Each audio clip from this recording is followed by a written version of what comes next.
No, no, no, we can't hear you at all. Fawn, we can't hear you. You can't hear us either. Okay, chat. Jasmine, can you help Fawn through chat? Yes. Yeah. Um, and we will be commencing our dialogues sharp at 5 p.m. Indian time, which is 7:30 New York time. The dialogues will be recorded. The dialogues will also be live streamed on Facebook. That live streaming is not happening as of now. It will begin at 0500 sharp, and just wanted to let you know. Uh,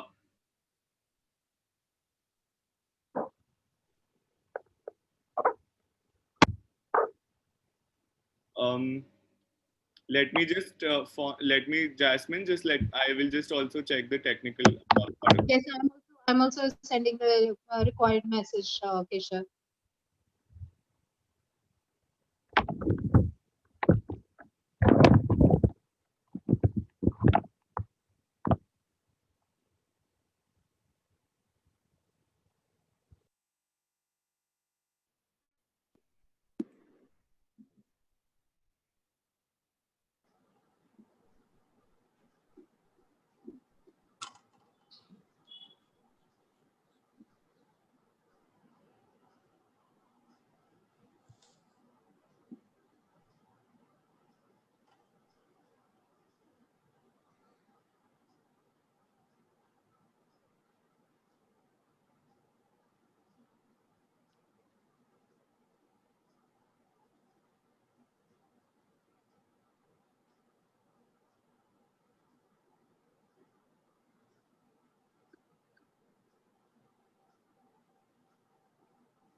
Oh, तेरे की.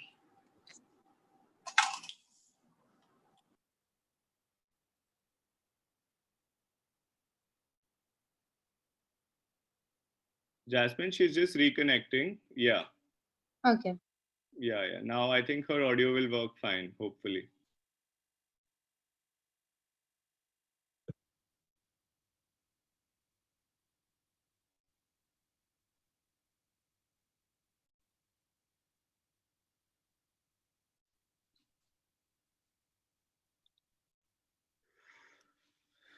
कल तो चल रही थी शायद.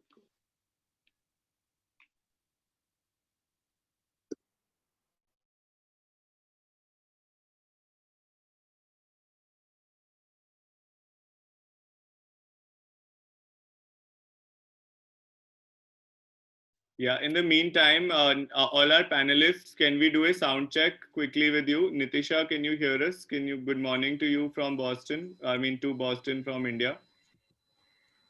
Hey everyone, good morning. Glad to be here. Uh, Thank you so much, Nitisha, for joining in. Mm-hmm. Jasmine, our other panelists, is there any other panelists who joined for the checklist? Dr. Parzan is there for sure. There is a And Zoom user that I see. I think that's Dr. Aarti. Is if that's Dr. Shweta? If I'm doc? Can you please unmute yourself, ma'am, when you're trying to speak? Hello. Yes, ma'am. We can hear you. Okay, this is Dr. Sheetal Agarwal from Apollo, Delhi. Ma'am, can I request you to rename your user window over there from Zoom user to your name so that later on also no one gets confused on your name? How to do that? Okay, ma'am. So there is a username in the participant list. In the more option, when you go and click there, you will see rename in the third, like in the option. I have clicked the more wala. So So in ma'am, that rename. there is chat, meet settings, minimize meeting, virtual background. That's it. Okay. Jasmine, in the meantime, if you can help out, I will just check on. Fawn's audio is working now. Fawn also in the meantime, if you want to check. Yeah, I'm okay. I'm just gonna go get some tea now. We can hear you now. Fine. Thank you so much, Fawn. That's the sound check we needed. Okay, ma'am, back to you. Um, can I try to rename you if it's okay? And Yeah. see if it works. I'm writing you as Dr. Sheetal Agarwal. Yeah. Is that with a double G or a single G? Single G. Single G. Single G. Okay. 1 second, ma'am. Is that appearing as now your name on your window? No, it is Okay. not appearing. What about the other users? Just a quick sound check before we begin on that. Dr. Parzan, I can hear you. Can you speak, sir, once? Yes, I can hear you quite Okay, you are clearly, fine, sir. sir. Thank you. So, Dr. Thank you. Sheetal, then Thank you. we are, yeah. So, Fawn is here. Fawn, thank you so much for joining in. Let me open my video. And what a pleasure to see you. The warm colors are just sort of warming my heart already before our meeting begins. Oh, you're giving me the biggest crush on you. I can't stop talking about our meeting yesterday with our friends, and they were so excited to. I just can't even stop talking about it. But I don't want to eat on the speaker time here. But warm welcome, Jasmine. Do you want to say hi to Fawn? Hi, Fawn. How are you? Hi, sweetheart. It's good to see you again. Thank you. So it was lovely speaking to you last night, and we're looking forward to a great session here and inspiring words from you. Well, thank you. Thank you. I'm excited too. Got up at 5 o'clock to walk the dog. Oh, wow. That's incredible. And Fawn, I wanted to introduce you to our panelists in the meantime, who have already joined on the call. That's Dr. Parzan is with us. Dr. Parzan, Dr. Sheetal is with us, and Nitisha. Hello. Hi, Fawn. Nice to meet you. Hi, Nice to meet this is you. Dr. Sheetal. Hello. How are you? Hi, how are you? I'm fine. Nice Getting meeting you. so many new friends today. Yeah, that's right.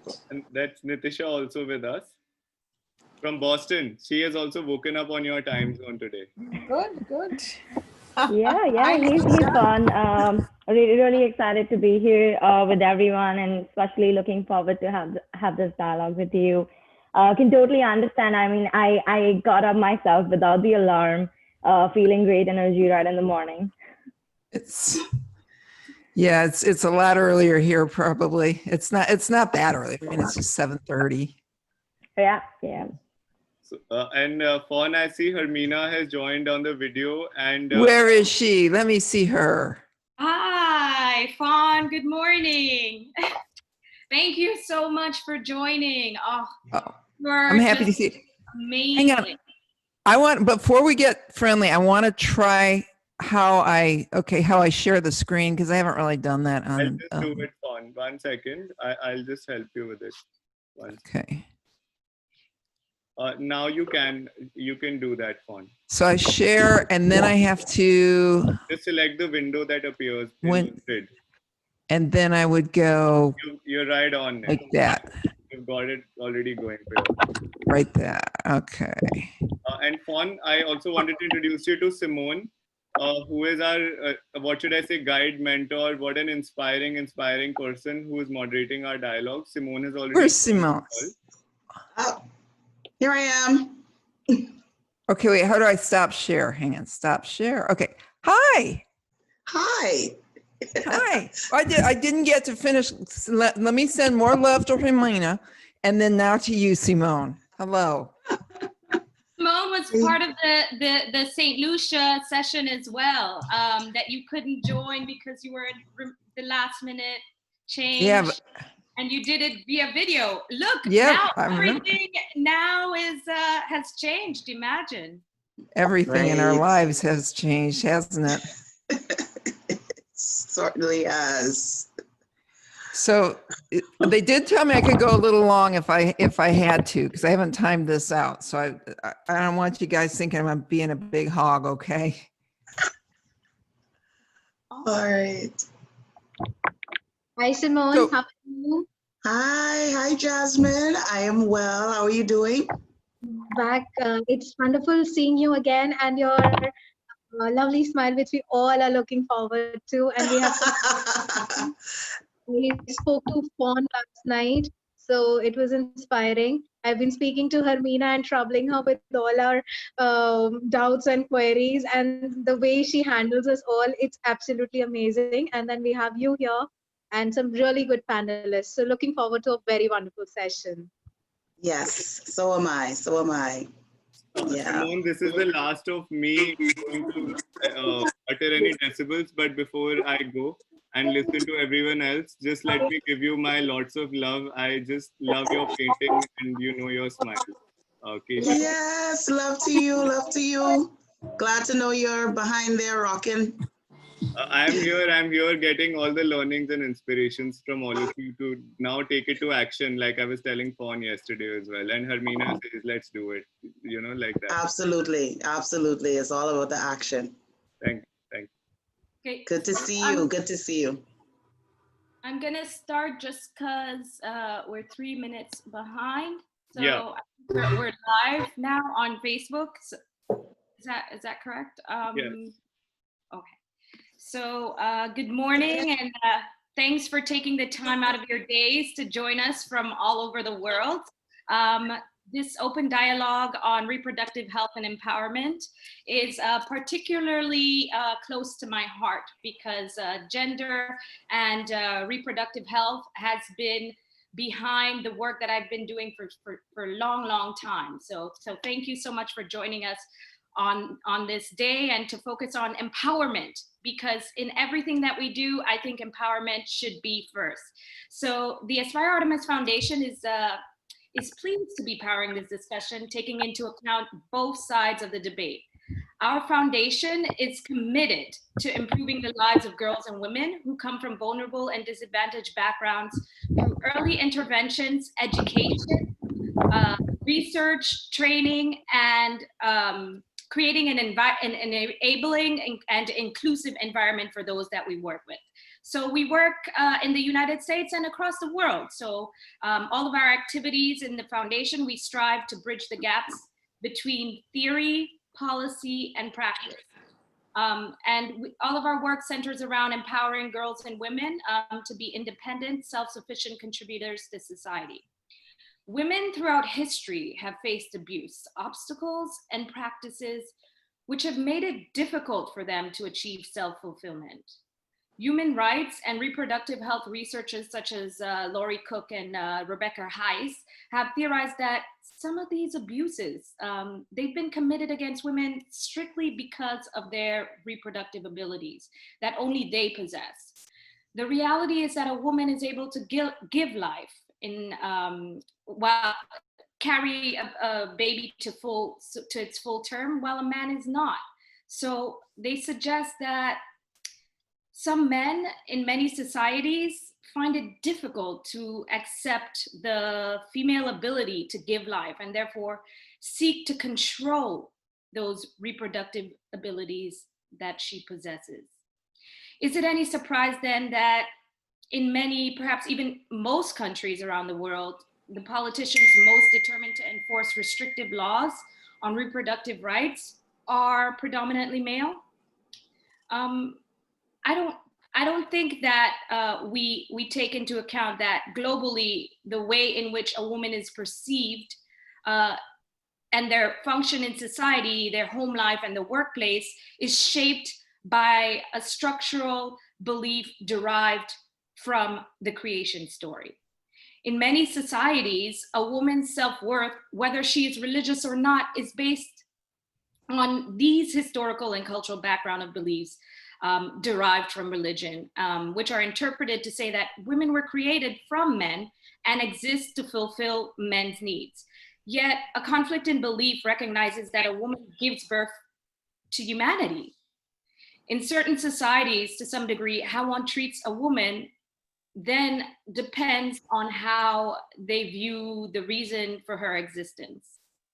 While women and girls may have many possibilities available to them, sadly, they are required to overcome substantial obstacles that many societies, even those that describe themselves as modern, establish to inhibit their paths to success in the fields that they choose to pursue. For example, in certain circumstances, if a woman gets pregnant, she's often told that she should not further her education or her career. As a result, she requires an economic and social support system, either through her community, a grassroots organization, or an NGO to assist her in harnessing her inner strength and in fulfilling her desire to do whatever she is passionate about. This support system would also give her the confidence to persuade her community to see the value of her pursuing her education and career. Or in countries where insufficient sanitation facilities exist for a woman to go to school while menstruating, her grouping together with schoolmates or colleagues and demanding that this issue be taken seriously could serve to make even a small change in her community. Enabling the empowerment of women and girls can lead to great change and transformation of individuals and their societies. When a woman or girl feels empowered, the sky is the limit to what she can achieve. Having a support mechanism, whether it is teachers, family, connectors, migrators, sponsors, or friends, this could tremendously serve to advance a woman or a girl in ways she may probably have never imagined. With digital advancements, women and girls can utilize the technology that exists in powerful ways to have their voices heard. And their voices could be heard in arenas they may not have imagined having their voices heard in. With all of this in mind, there are young women and girls in different countries across the globe fighting for equal reproductive health services. So women and girls often feel as if legal recourse or mental and physical health services are difficult to access because of institutional challenges. And this is a real feeling that many women across the globe have in their societies. They often feel institutions are insufficient to deal with the issues that affect them because those institutions are often established and led by men who may not be sensitive to such issues. Unfortunately, practices that are deleterious to the health and dignity of women still continue in many societies.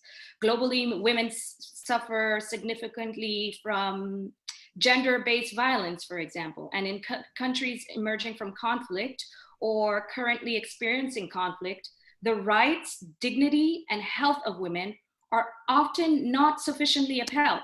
The way forward fundamentally involves breaking down silos, taboos, and stigmas centered around harmful traditional practices by concentrating on reform and education and ultimately empowerment. Among its responsibilities, organizations such as UN Women have been tasked with monitoring how laws that pertain to women's rights and fundamental freedoms across the globe get implemented. It works with states, these organizations, to enact laws that are in essence implemented and gender neutral and support the empowerment of women. Yet difficulties remain in implementing laws to combat crimes and harmful traditional practices of which women are the primary victims. Many laws are a form of regulation and control of a woman's body, and they have consequences. Some believe that because mental and social well-being are components of health, unwanted pregnancy that endangers the mental or social well-being is as much a threat to the woman's health as is pregnancy that endangers survival, longevity, or physical health. It is curious, though, that today in countries such as Burundi, Rwanda, Mauritius, and others, women occupy senior positions in society and within their governments. Yet their reproductive rights as women are some of the least upheld in the world. Their reproductive health issues raises sensitive, it's very sensitive, I would say, because it relates in essence to human sexuality and it affects the moral order. I think that basically, this moral belief centers on the notion that if a woman could enjoy sexual relations and have recourse to methods to prevent pregnancy and sexually transmitted diseases, sexual morality and family security would be in jeopardy. Heide Mogisi, she puts it, she says in her book on feminism that underpinning the sexual and moral beliefs and practices in societies is a conception that a woman is weak in moral judgment and deficient in her cognitive capacity, yet she's sexually forceful and irresistibly seductive. The problems that women face centers around the notion of protection and security. Therefore, in an attempt to protect the notion of what a family should be, laws and rules are created to guide behavior. In societies in which the decision maker is a man, he is in turn making decisions that protect and safeguard his rights over a woman and protect his role relative to that woman. It is simply human nature to protect and safeguard what is familiar and to put one's own survival and advancement over that of others. The UN, in its work on ending gender-based violence against women, especially in humanitarian settings, underlines that gender-based violence aids in perpetuating male power and control. This is posited in their works focusing on prevention. The violence, in turn, is perpetuated by a culture of silence and of compliance to socially accepted norms, rules, and behaviors, both in state practice and in their private life. When countries, governments, institutions, and individuals maintain such a culture of silence and ignore the gravity of the health costs and consequences of the abuse, the suffering can be greater and the healing process even longer.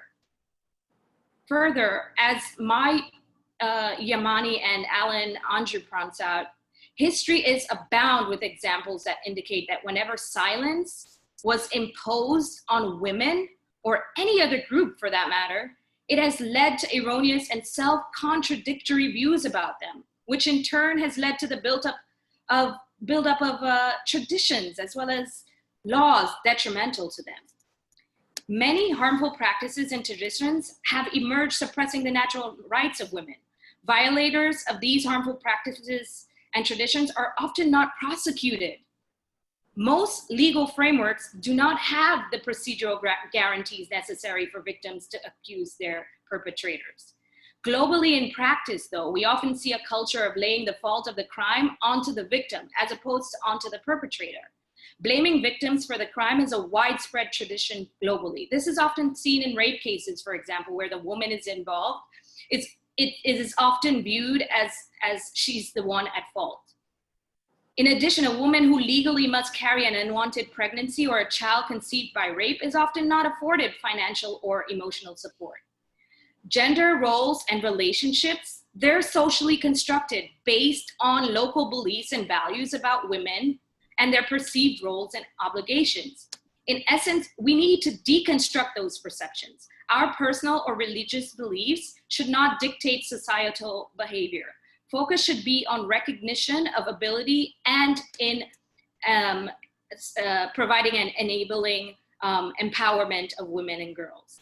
So this session will focus primarily on reproductive health, but the role of empowerment of women and girls to transform their societies and lead to mindset changes. So I'll just leave it off to Simone, who will be moderating this session and introducing Fawn. As we know, Fawn is the author of several best-selling novels. So I'll give it off to you, Simone.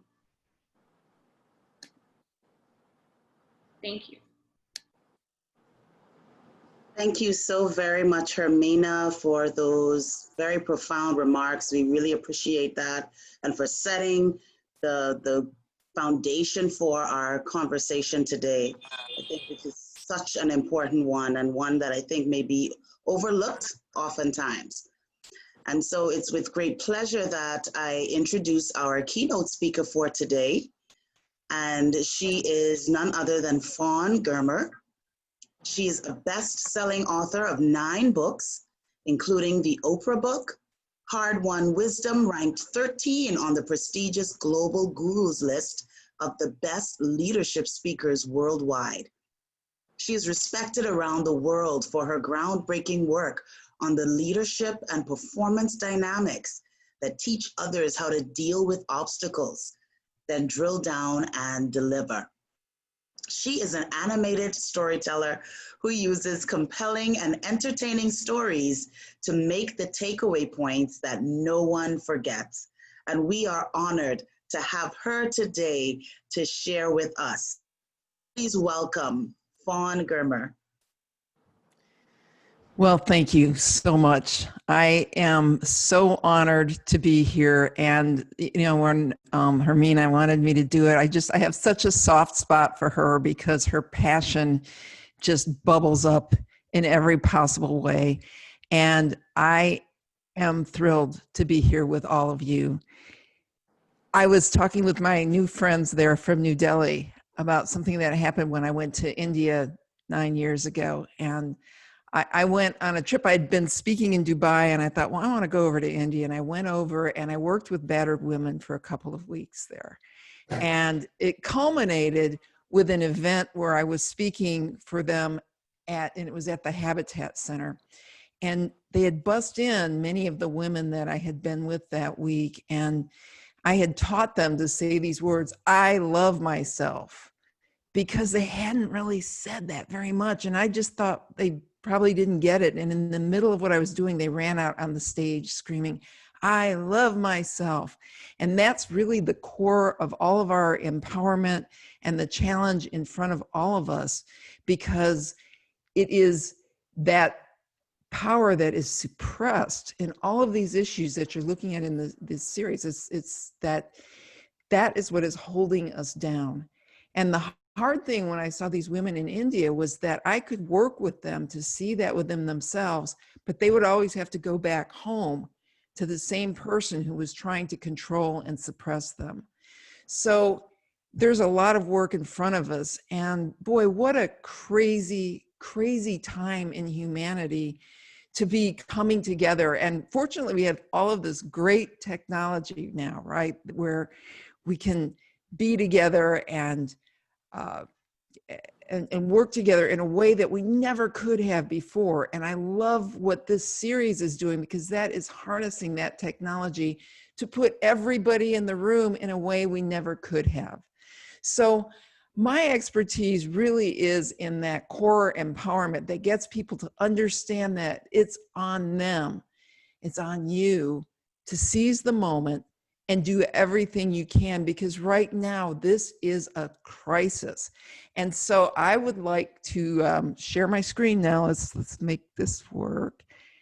And well,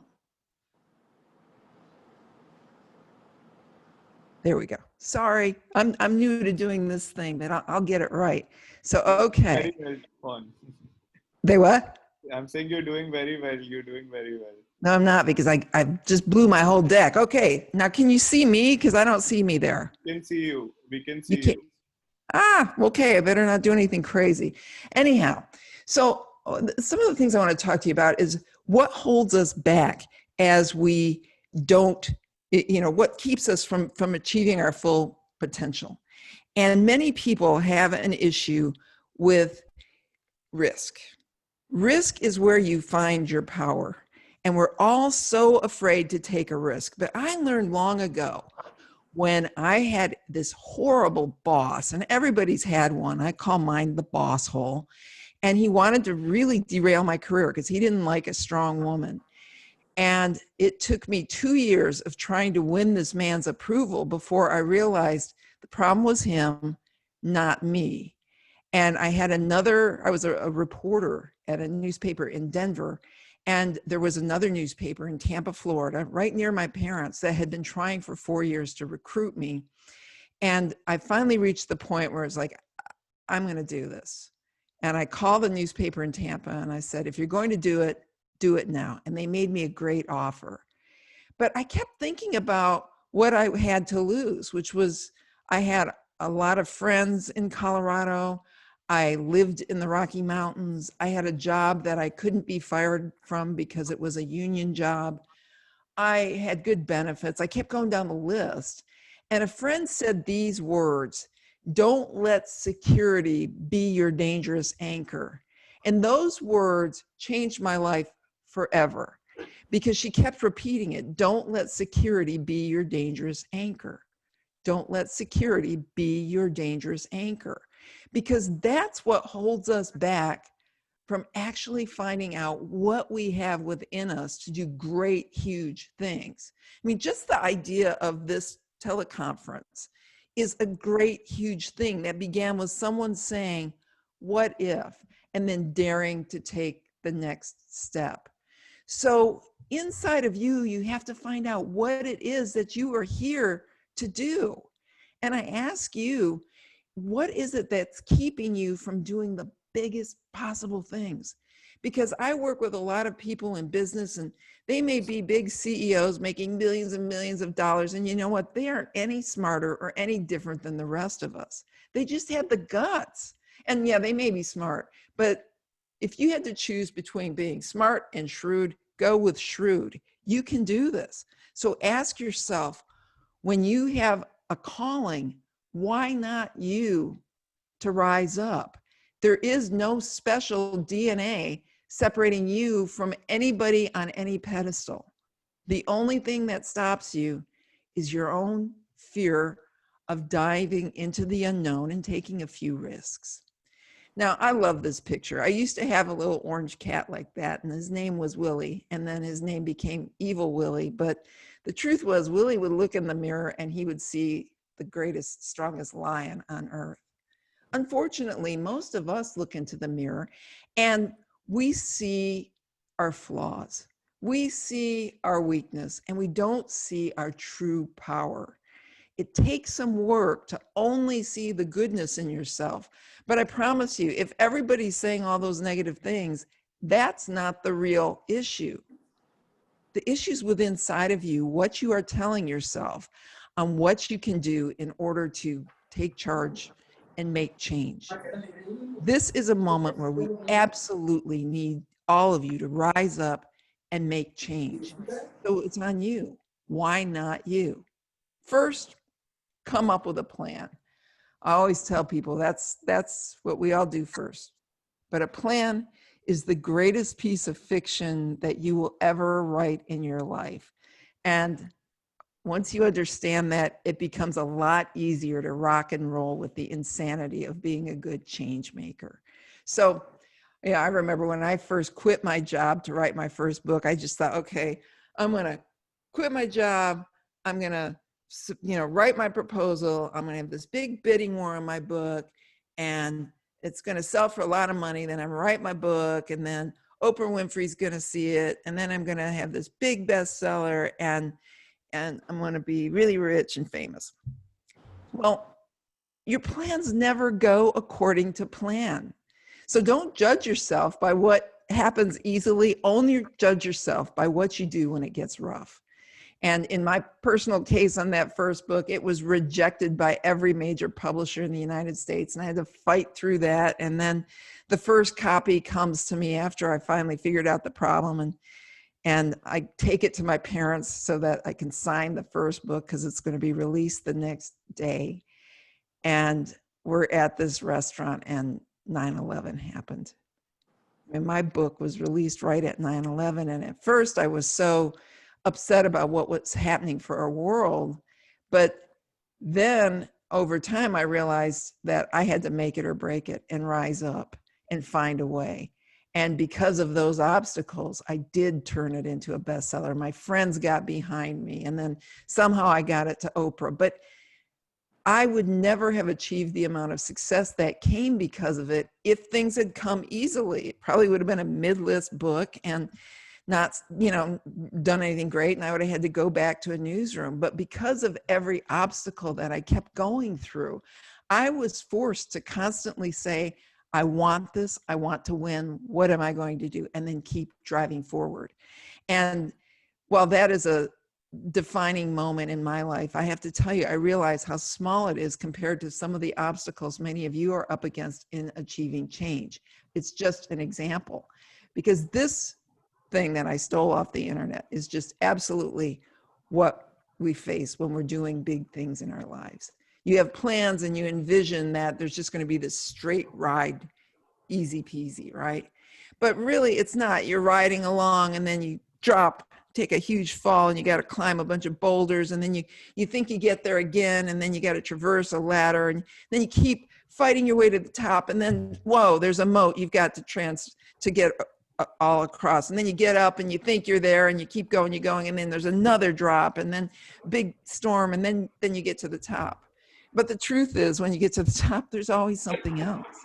Whether it's your career or anything you're up against, it does this.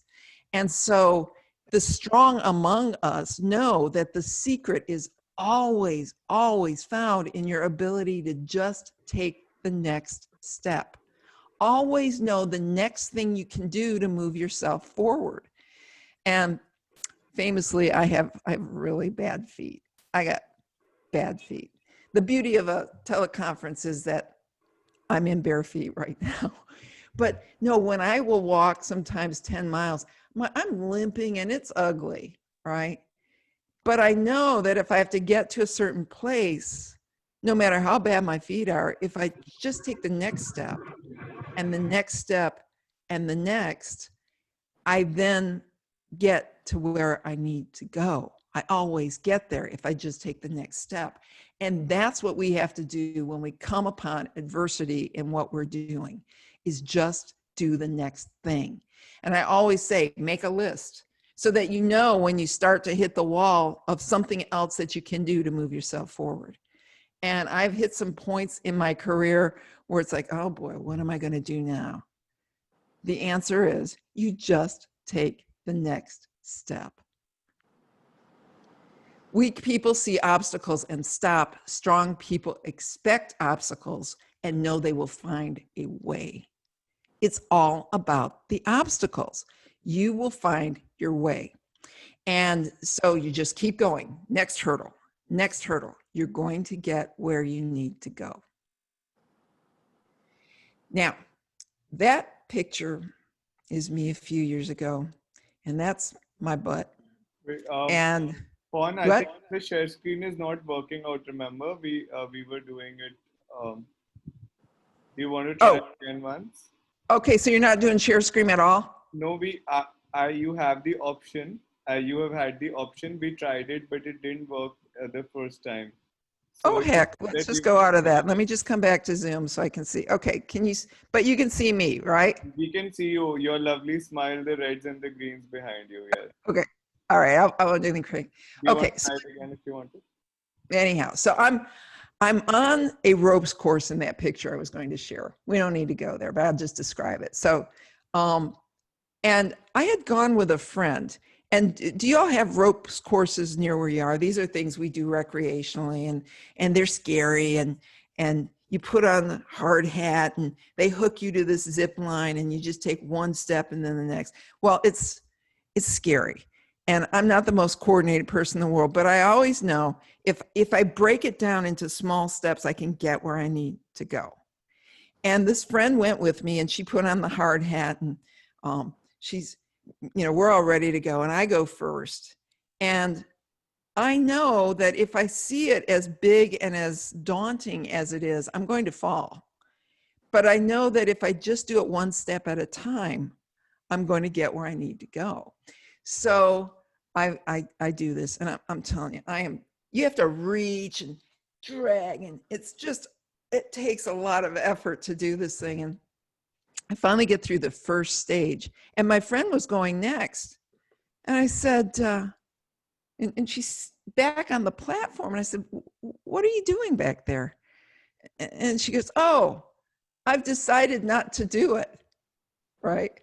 Because there are so many people who are so chicken. If I'm telling you a story, it's about you, it's not them. But she's like, I've decided not to do it. So there I am out on a limb, and she's not even going, and I've got to do this thing by myself. So I do it. I just keep grabbing the ropes and taking the next step and stretching and forcing myself to do something so uncomfortable. But I get where I need to go. And finally, I have one last stage left to do.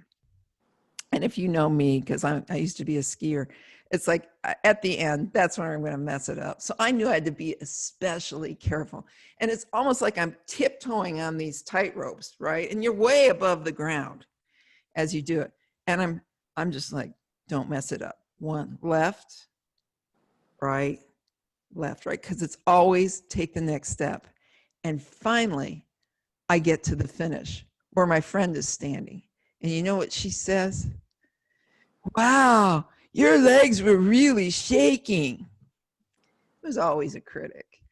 But the lesson in that is so similar to what you go through whenever you're doing something and you're out there and you don't know if you're going to make it and you don't know if you're going to fall. You just take the next step. And I love that quote by Winston Churchill, when you're going through hell, keep on going. When you're going through hell, just keep on going, because sooner or later you'll get through to the other side. So I'm a big cyclist. I used to live in the state of Colorado where we have the Rocky Mountains, and I was just crazy about cycling there. And I learned a lot one day when I was cycling something called the Grand Mesa. The Grand Mesa was a big mountain pass, and it went up to, I think, like 13,500 feet, which is pretty significant. And it was a number of mountains, and it was a really hot day. And I weighed about 75 pounds more than I weigh right now.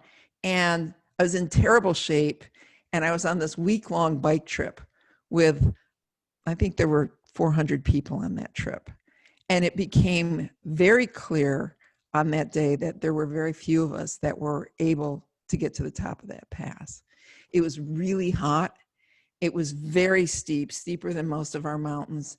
And so people were quitting right and left. And I may have been overweight, but I was no sissy. I had never quit. I wasn't about to quit. And I was like, okay, I'll just do it and keep going. And you know, I don't have to quit. But I reached a point where I couldn't. I just, you know, I was like, I'm not going to make it. And I thought, well, what am I going to do? I had never quit anything before. And they had some support vehicles that would pick us up. And those are called the sag wagon. I was like, I got to get in the sag wagon. But I thought, okay, you're not going to make it, but how are you going to quit? How? And so I thought, I am just going to go as far as I possibly can, and then I will quit with dignity. So what I did was I stopped at a rest stop that we had, and I ate and I drank water, and I just sat there for an hour and a half so I could recover. Now, I don't know about many of you, but if you've done a lot of athletics and then you stop for an hour and a half and then start again, it doesn't feel real good, right?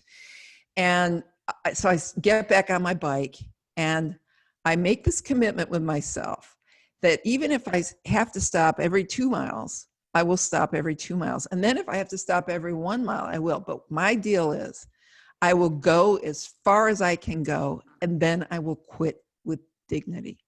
Okay, I'll just go as far as I can go. So permission to quit is a very powerful thing. It liberates you, right? You know, you only have to go as far as you can. And so I'm riding, and I mean, it is just hot. And there's this tandem bicycle with some older people on it. And I hear the husband, he's in the front, and he says to his wife, "See, I told you weren't in shape." And I looked at her and I go, God, Sue, I'd stop pedaling and then make him haul your butt up there, right? And she laughed. And so I got around them, and I went, and then I start, you know, really having some trouble. And this skinny little blonde woman that is coming around me, and she sees me and she goes, "I'm so proud of you.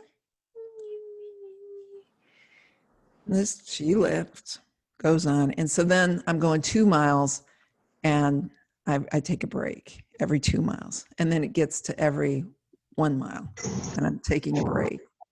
And then I realize I can't go any further. So I've done my deal. I've gone so much farther than I ever thought I could go. And I'm going to pull over, but there's not anywhere that I can pull over. And I'm pretty sure that if I just get around the next bend, I'm going to be where I need to be. You know, there'll be a nice pull off. And I get around the bend, and what do I see but the sign that says Summit? I got there by just going a little bit and then a little bit further and a little bit further and a little bit further. And that's what you have to do when you're in a difficult battle. And this fight for our reproductive rights, our reproductive respect, our power as women, as men, as a society is filled with uphill mountains. And you're always fighting to get where you need to go. But all you have to do is just keep moving forward. Because a little bit at a time and a little bit at a time will get you where you need to go.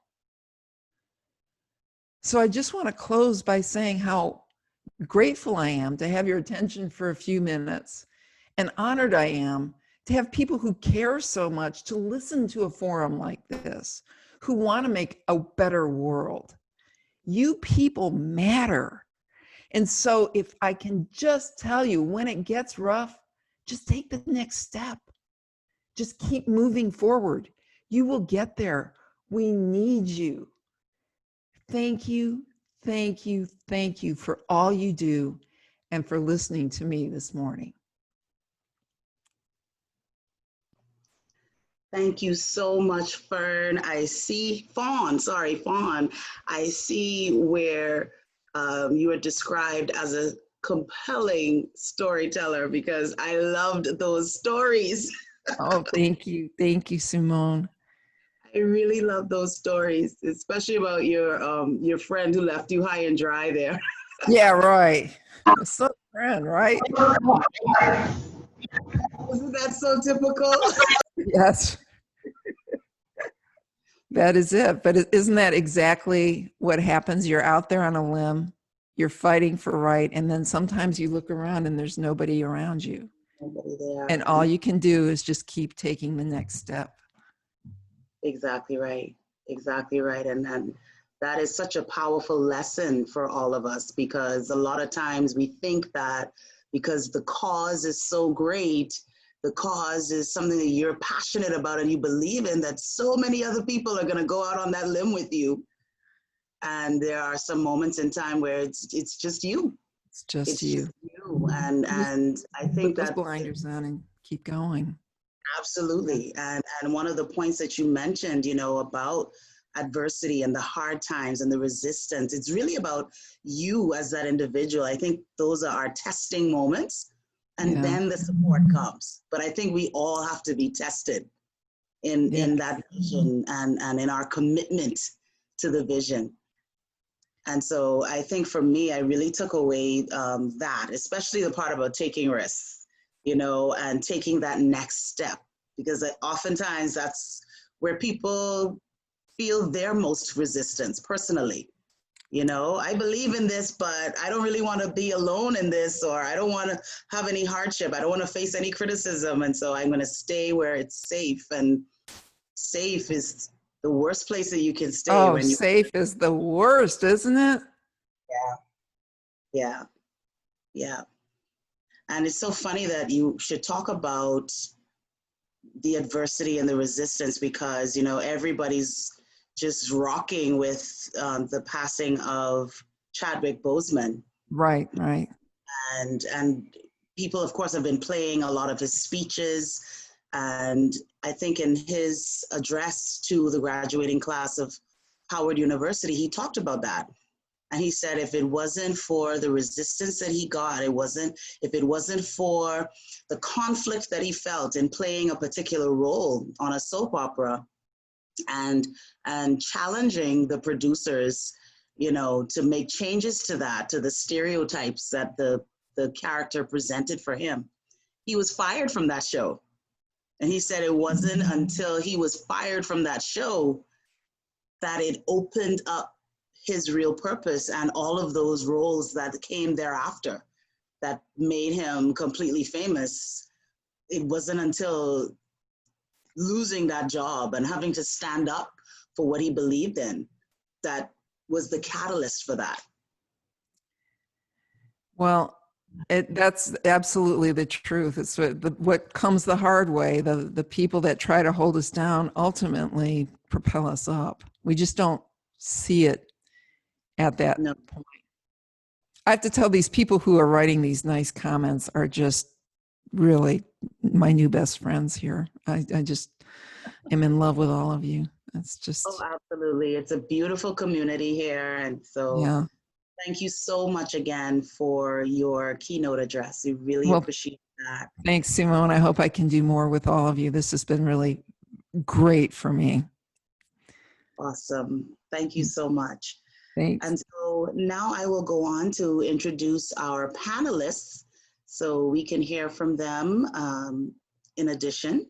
So first we have Dr. Andrew Abu, who is a medical doctor, a cultural anthropologist, and the former head of the Department of Anatomical Science, Gender, and Reproductive Health at the University of Abuja, and chairman of the Medical Advisory Board, Medical Missionary of Mary, Primary Health Care Center, Abuja, Nigeria. He is also a board member of the University of Abuja's Health Services Unit. He is published in both local and international journals.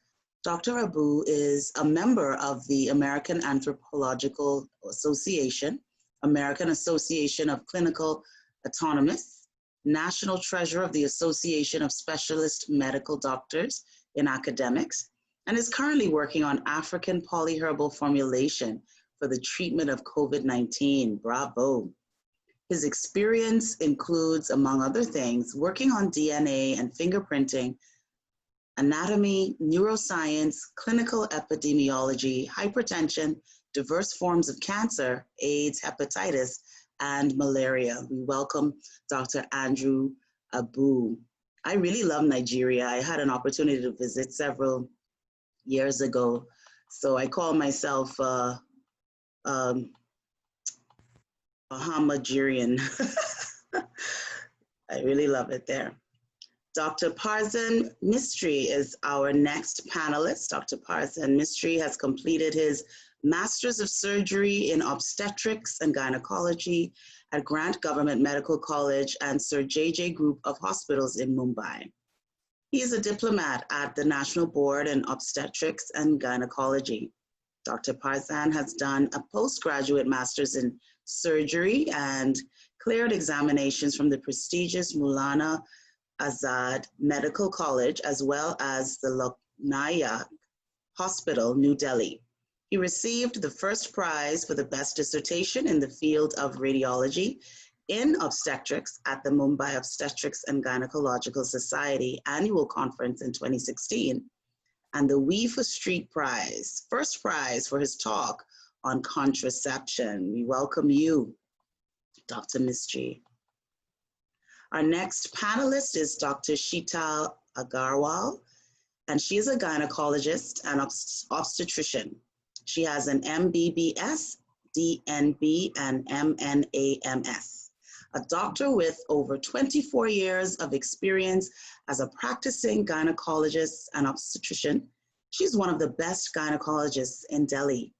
She has completed her MBBS from Mahatma Gandhi Institute of Medical Sciences, Warda, in the year 1989, followed by a DNB in 1995 and an MNAMS in 1996 from Sir Ganga Ram Hospital.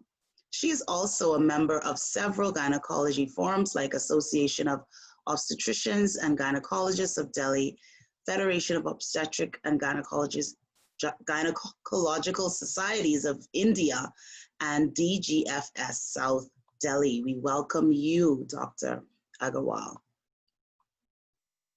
Our next panelist is Dr. Shweta Singh, who is a certified international gynecological surgeon. She has received training in gynecology from Patna Medical College and Hospital. She's also trained in handling all gynecological and laparoscopic procedures, worked as senior resident at Index Medical College, Indore.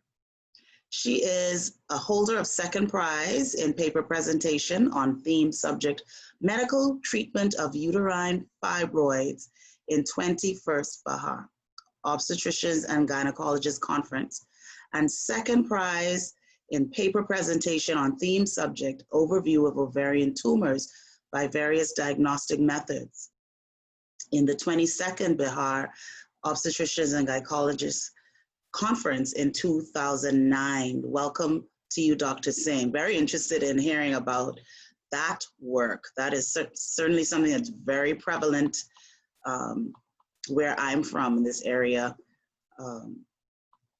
North America and the Caribbean. Our next panelist is Nitisha Sharma.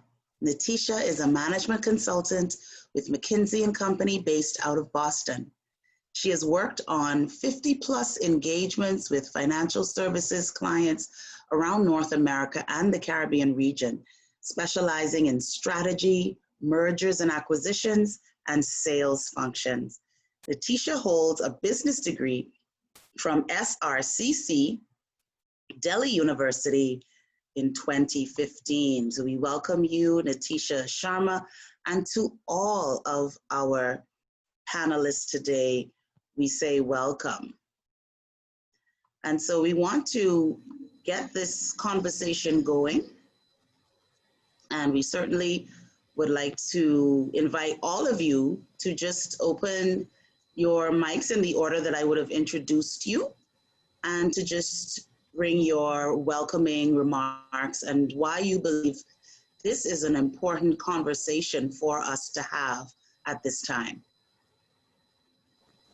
Dr. Abu?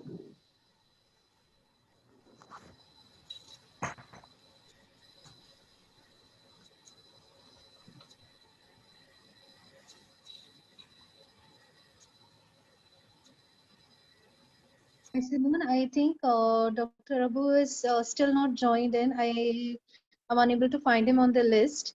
So Okay. maybe we can go on to the next panelist. Also wanted to inform you that Dr. Shweta Singh is in the operation theater right now, and she'll be joining in 20 minutes. All right. All right. So Dr. Parzan? Hi, Simon. Hi, how are you? Hi, all good. Thank you for your kind words and your kind introduction. This topic is really, really important for us these days because, as Fawn said, that it's a big mountain ahead of us, and we really need to take these small steps toward reaching the summit of this mountain. So, what better? I mean, to start with the first step, and I think this is a very important and a very good first step that the foundation is taking as far as to go ahead and make people aware and open up to certain taboos or certain topics which are not very well discussed in routine. So I think that is why it is quite important that this summit is taken into the consideration. I'm very, very happy and proud to be here. Good, thank you so much. Thank you, Simone. Dr. Shital, I think I see her, yes. Can you give us your welcoming remarks and why you believe that this is an important conversation for this time? Hi, Simone. Can you hear me? Yes, very well. Yeah, Simone, it was my pleasure. And I'm really honored that I have been invited to this webinar. This topic, reproductive health of the woman and woman empowerment, is very close to me. This is the topic on which many a times I go out and give talks on various social platforms. And yes, this is a very important step these small steps can really make us go to the top, you know, and really make female very important. It is very important for females to be empowered. Otherwise, the society will be a very weak society. I'm honored to be a part of this discussion, Simon. Thanks a lot. Thank you so much. Thank you for being here. Any of our other panelists are online and ready to share?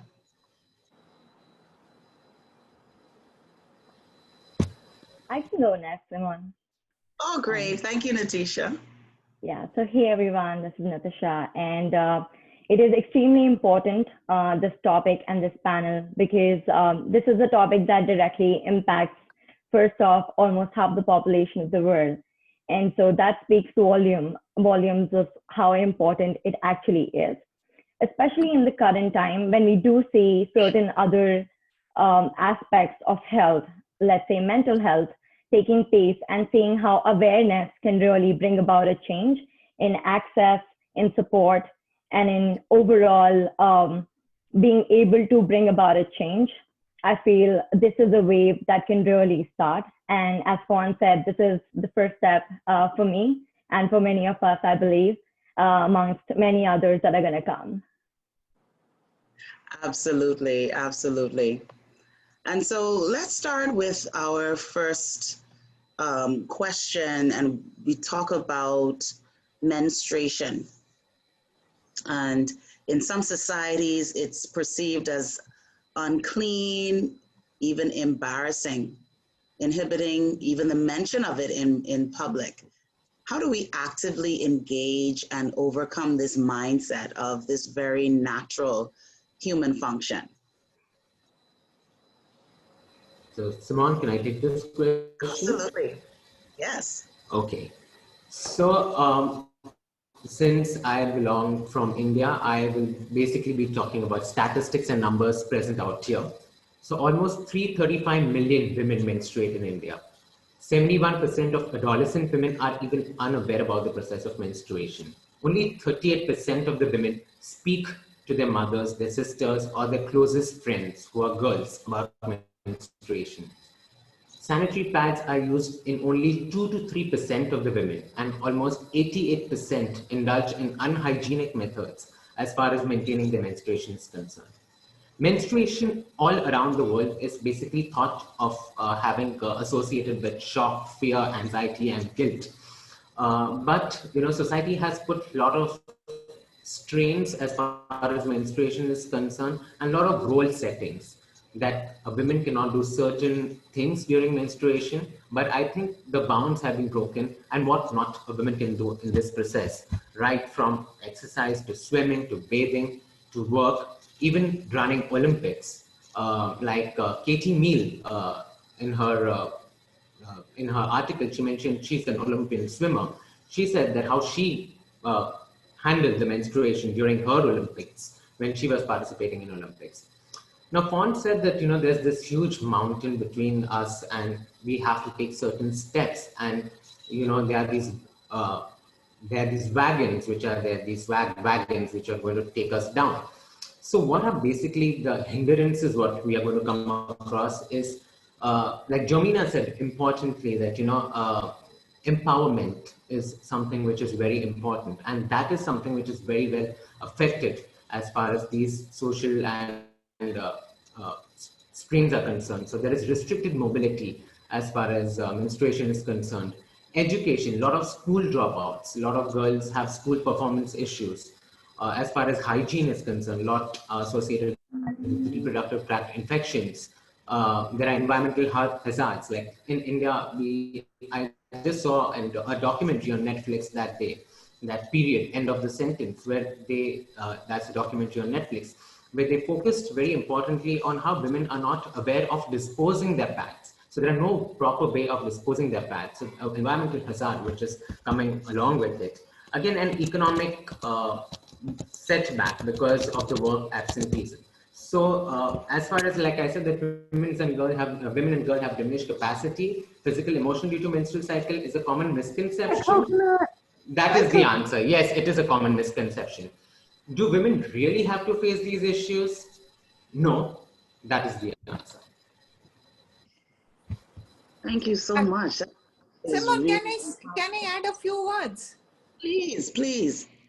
Simon, being a gynecologist practicing in South Delhi, here also I can see so much taboo towards this menstruation that girls really they don't bring up this topic, and we literally have to take them out from their mouth. What is the problem?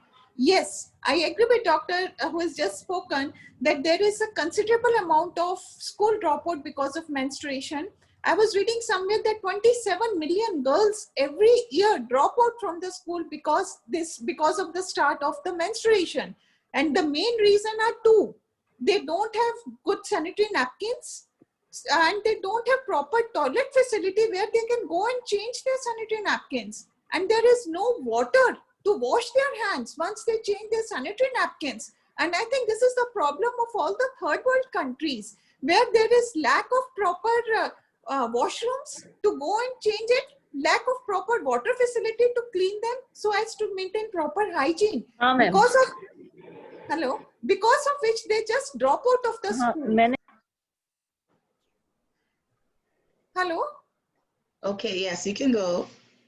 Yeah, Please and continue. then there is no, they cannot get access to proper sanitary napkins. Now, I would like to bring it to the notice on this international platform that our Prime Minister, Mr. Modi, has made sanitary napkins available for 1 rupee per sanitary napkin, so that it becomes easily accessible to all the females.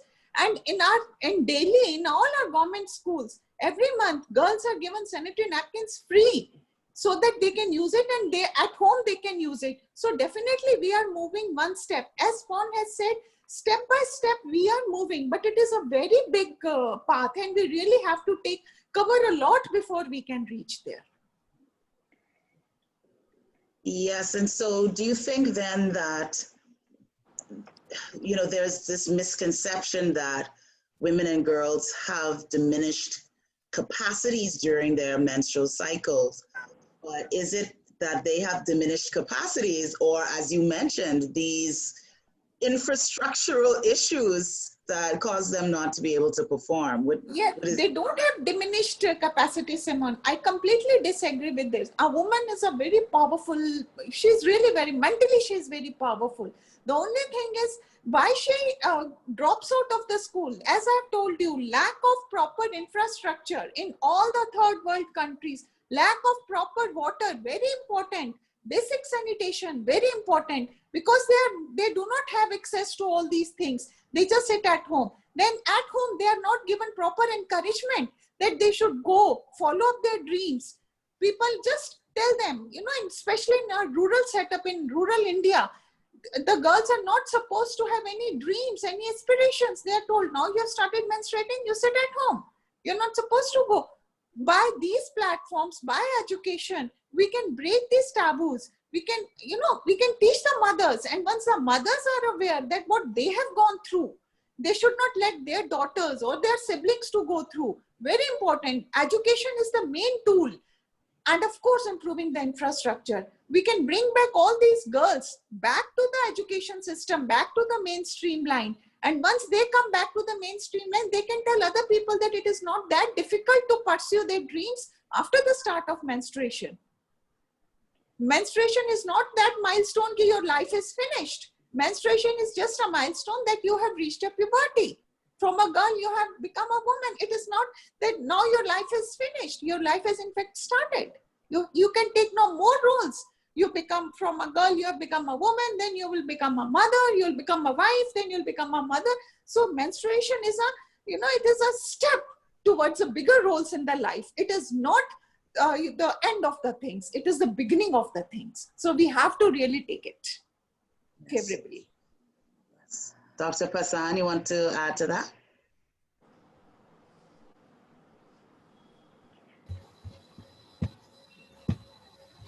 Hello. Hi, yes, we can hear you now. Do you want to add to that? Do you think that women and girls have diminished capacities because of menstruation? Simon, like I already pointed out, that women have actually participated in Olympics. They have run marathons. They have traveled to space.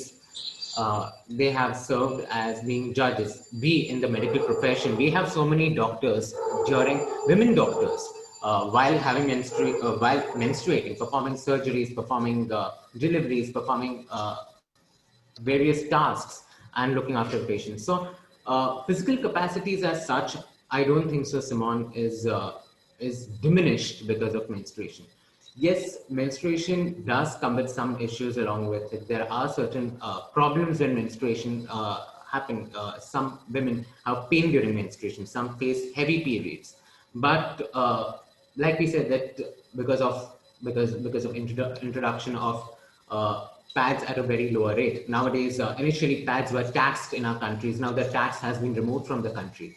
So a lot of these small things which have been introduced in the system, as well as the health care facilities and everything is concerned. I think we are totally reaching towards hashtag Let's Talk Menstruation. We are actually opening up about the menstruation is concerned. Even third world countries are now coming ahead and talking about menstruation. So absolutely, there's no diminished physical capacity of women is there as far as menstruation is concerned, Simone.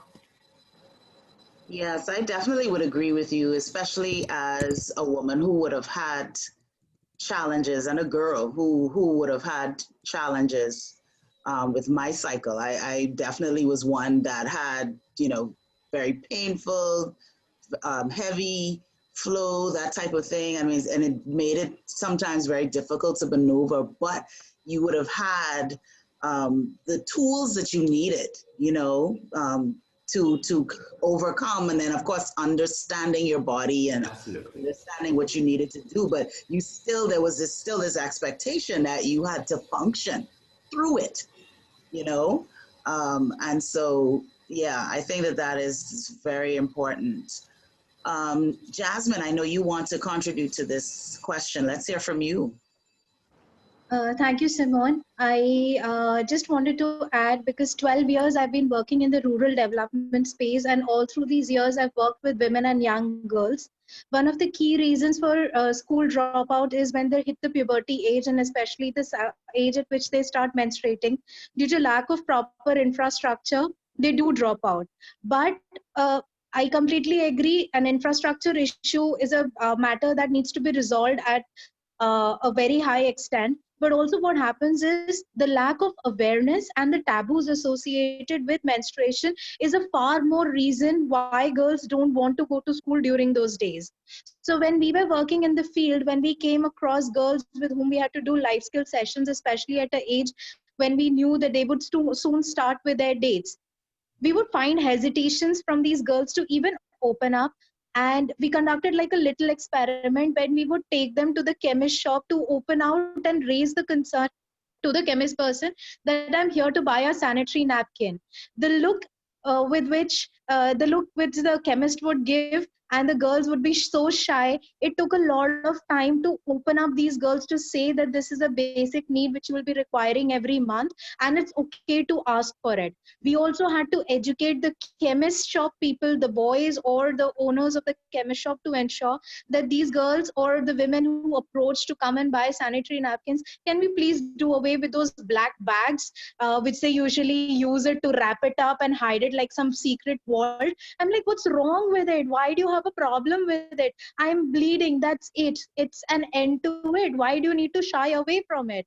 Then also, as a to ensure that the campaign was successful, we took all the boys in the school to ensure that they have information about it, the right kind of information. Because we had an unfortunate incident, where a girl, she didn't realize that she had started menstruating, and since it was a co-ed school, I think she got booed on what happened, because it was a complete chaos, leading to mental distress for the girl and a dropout. So that is when we realize that it's not just the girls who need to be empowered to raise their voices, the men need to be educated too. The men in their families, the boys in their school, be it their brother, be it anyone in the family, just telling women that it's okay, it's fine, don't find it a taboo. They don't face the taboo on their own. They know that it's a natural process which they face every month. It's sometimes the boys or the men who also need to be made sure that they're aware of this as a natural process, so that they too can be equal partners in their life to bring about the change. That's it. Absolutely. That's a mouthful, but it's necessary to be said. It's not a disease, and that's something that even in my work in human resources and in companies, it's a reconditioning. People feel that menstruation, pregnancy, that it's you become untouchable then when you're going through these things, and I don't know, I guess it's these cultural misconceptions and beliefs that we have to challenge. But I want to go to Natisha to comment on this. And please help me if I'm pronouncing your names incorrectly, because this is You're different. doing just fine, Simone. Okay. But I wanted you to weigh in on this, like from the corporate perspective. What do you feel is the role of corporate in the corporate world in this issue? Because when we talk about, and I must say that I really was appalled listening to the conditions that girls and women have to go through. I mean, basic infrastructure that you're thinking, basic washroom facilities, disposable containers, whatever you call Right. those special bins that we use on this side of the world. You actually have them, within the restroom, so that, you don't have to actually walk out into the open restroom with Right. your, sanitary napkins or tampons or whatever you're using. And, these to me are basic human rights, right, for women and girls. What do you think is the role of the corporate arena in ensuring that these basic infrastructure is put in, and that girls and women have access? Right. And I mean, Simone, I perfectly respect, all the great opinions that have come here. But I personally would like to approach menstruation as not just a function of those 2 to 3 days, because I feel it's a cycle. It's happening even now. There is an aspect of this process that is happening right now. And when this menstruation doesn't happen, that also has its own set of implications. Like 1 in 10 women suffer from a condition called PCOS, which is basically, you will not have your periods on time, you will have a hormonal disbalance, and that causes several changes in your body. So I think when I think about how women can really be empowered in this process is by understanding that this has a lot of other implications, even with respect to the mental health, as hormones definitely regulate our thought process and our cognitive abilities at times. When I think about physical capacities, I don't think, and I perfectly agree with other panelists, that there is no difference in the physical abilities of women, but it is important to understand that to be able to attain the same physical ability, there is an additional amount of effort that does go in. Coming from a background where I'm expected to be at 100% focus for 18 to 20 hours straight for a week sometimes. If I'm entering a week knowing that it's going to be, there are going to be some days where I'll be menstruating. I mean, I have to think about it in advance and plan my day and, give myself that moral boost. When I think about what corporates can do in this, right, really, I think there is, inculcating it as a part of team conversation, like it is best practice, at least at McKinsey, what I've seen is that, when an engagement starts, you talk about, okay, so every day, how happy you are, how much did you sleep? Well, if I'm on a 2-month engagement, I would want my manager to expect that, of course, there are going to be days when I'm menstruating, So is there a recognition of that? Having worked with teams in India, Central America, or in the United States, I have not seen that personally. And our corporates or colleagues open to discussing health? Yes, of course they are. If I have a back problem and I tell them that, hey, I have to go to my physiotherapist, they would provide for it. But the issue here is that this is not something that is being talked about. So who is going to know that when is it that I need the support? So I guess it starts very early on to trickle down to also at a corporate level. And while of course it can be done top down by inculcating it in the culture, in terms of using the words, in terms of having those sessions, on menstrual health where you invite men and women both.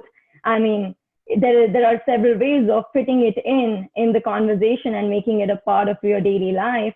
But I do think that a lot of it has to start from homes where people do talk about, like women or even fathers have this conversation with their daughters. Like, why not? That is the first step towards breaking that taboo.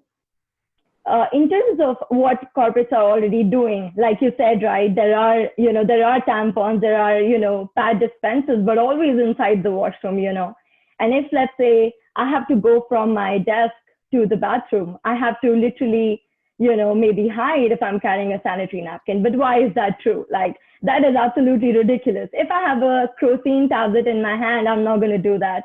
But that is not the case, right? So I think the mere representation of this thing being behind the closed doors is the challenge. Those doors need to open. Those dispensers have to come out. The conversation needs to start. And that's probably how, at a corporate level or even outside, we will just see it as something as normal as any other body function, like it is. Yes, absolutely. And I believe, I'm a strong proponent for, as a human resource professional, that we have to champion that. And that there are so many ways that we can do that. I know that for me in companies, you can take opportunities for training, you can take opportunities for engagement, to bring people in. You can bring in doctors to come in and share. I remember at a company, in honor of Father's Day, I actually brought in a urologist, I think it was, maybe for male health, for them to talk about their personal issues, right? And it was really, really powerful to see the response to that, because he talked about things that, again, it's so wrapped around this shame. Just talking about our bodies and talking about the things that impact us and impact us personally, impact our relationships, impact our mindset, impact our performance. So I believe that it's very important for us to open up these opportunities. You're right, to demystify it, and to put it out there. Let's focus on this elephant in the room and talk about it. And it's not, the world is not going to come crashing down because we talk about it. And I mean, everyone talks so much about, like being conscious, reducing the carbon footprint.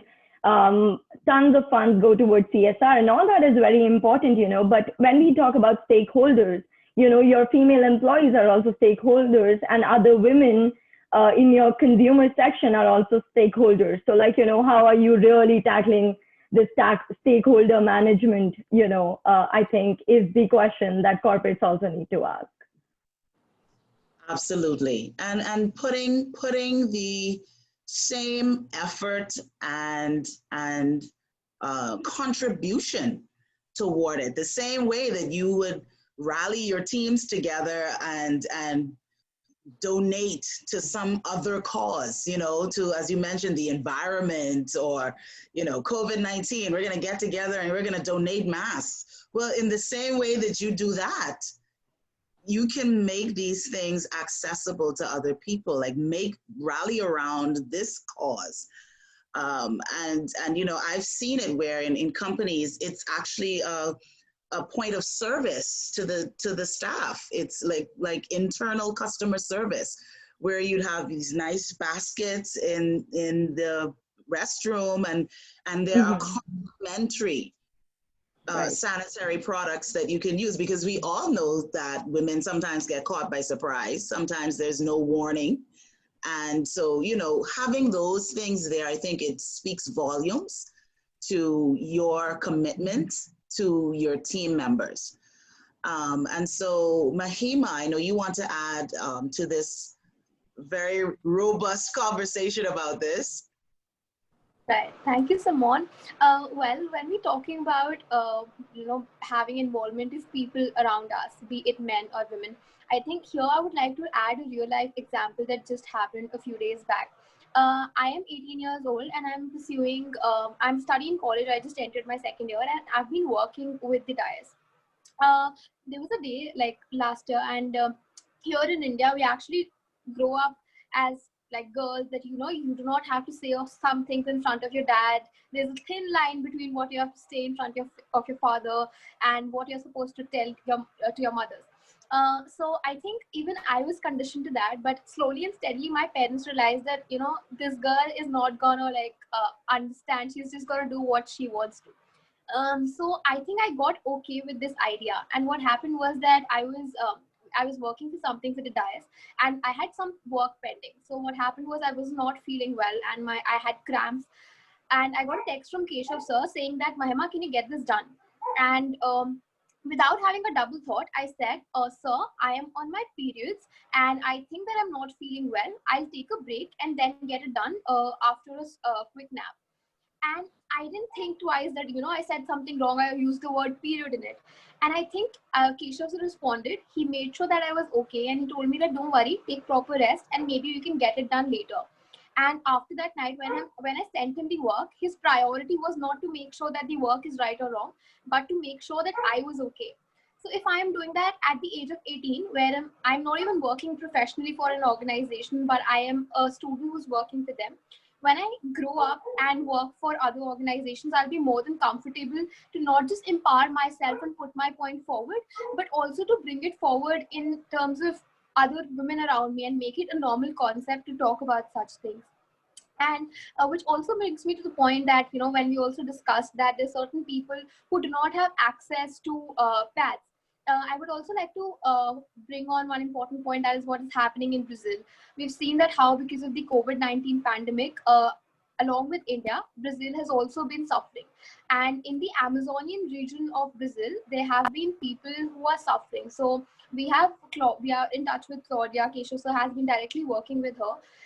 These people do not have access to infrastructure. They have to travel by boats to actually communicate. And because of COVID-19, the situation there has worsened. So while we're talking about government initiatives, they do not even have government support.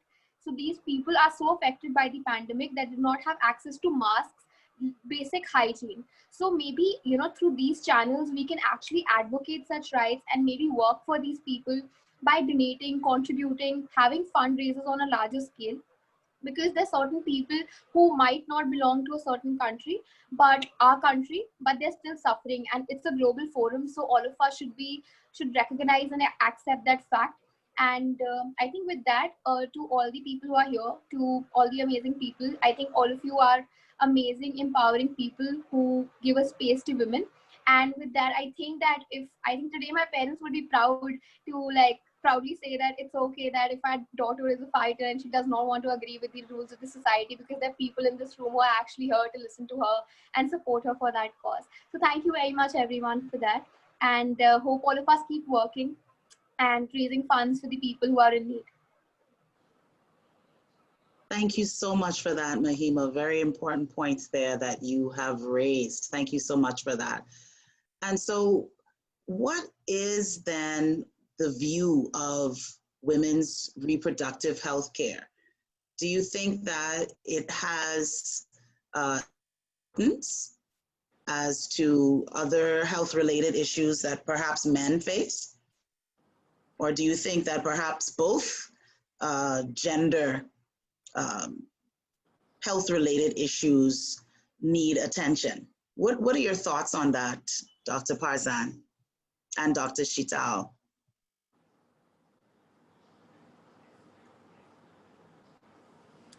You're still muted, doctor. Okay. I'm sorry, yeah.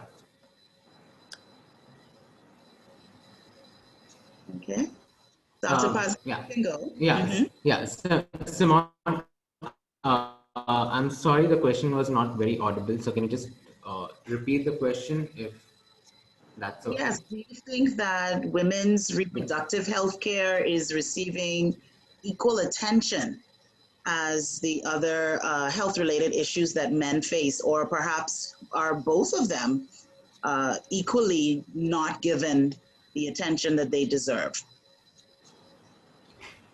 As far as I'm a gynecologist. I've been working with women health since years now. So basically, there is a special field which is entitled for the health and for the well-being of women. So absolutely, I wouldn't say that women's health issues are not being addressed. They are absolutely being addressed in a way. The way in which they are addressed is probably what is affecting. Uh, like be it with the menstrual cycle, there are a lot of disorders which women generally have to go through. And basically, as being an infertility doctor, I work mainly with IVF and infertility. I feel that even God has been in a way gender biased, because what happens is that women have certain number of eggs in their body and then they keep on depleting. So women are given this window of reproduction. Whereas the men are quite open for 50 to 60 years. I mean, they can just reproduce till 50 to 60 years. So there is always a societal pressure as far as reproduction is concerned. Not only that is one point of it, that is as far as the fertility is concerned. A lot of women tend to get married and they are forced by their in-laws or by their parents to just get a child just because they're running out of the age and the biological clock is ticking. That is one of the health issues which generally women face. Secondly, menstruation as such, menstrual cycle comes along with it a lot of issues. There are a lot of disorders associated with menstruation. The women reproductive system is quite a complex system, be it the ovaries, be it the tubes, be it the uterus, be it the cervix. There are disorders ranging from cancers to fibroids to infertility to name it, and you've got a problem out there. So women have to be addressed, and the issues have to be addressed in a certain way, different than what a man's issue is. In India, yes, we are focusing more on women's health. We have a lot of government organizations, gynec societies, gynec organizations, which are coming ahead, which are giving women the empowerment, which are giving funds as far as the monetary problematics are concerned. They're organizing free camps, a lot of surveillance. I think a lot of NGOs are coming up and working more towards women, right? I mean, you would see more of the NGOs which are more for the women's right. I mean, you don't see many of the NGOs running for the men's rights. So yeah, I mean, I wouldn't disagree that women's health has become a priority, and people are slowly stepping into it and coming forward to promote it. Yes, Dr. Shital, thank you so much. Thanks, Dr. Parzan. You really spoke very well. But here I would like to add that women's health, though it is still, it is not given that much priority, I know my patients, I'm a gynae laparoscopic surgeon basically. My female patients, they will bleed for years till they become so anemic, their hemoglobin falls down to 4 or 5 before they approach me and they come to me.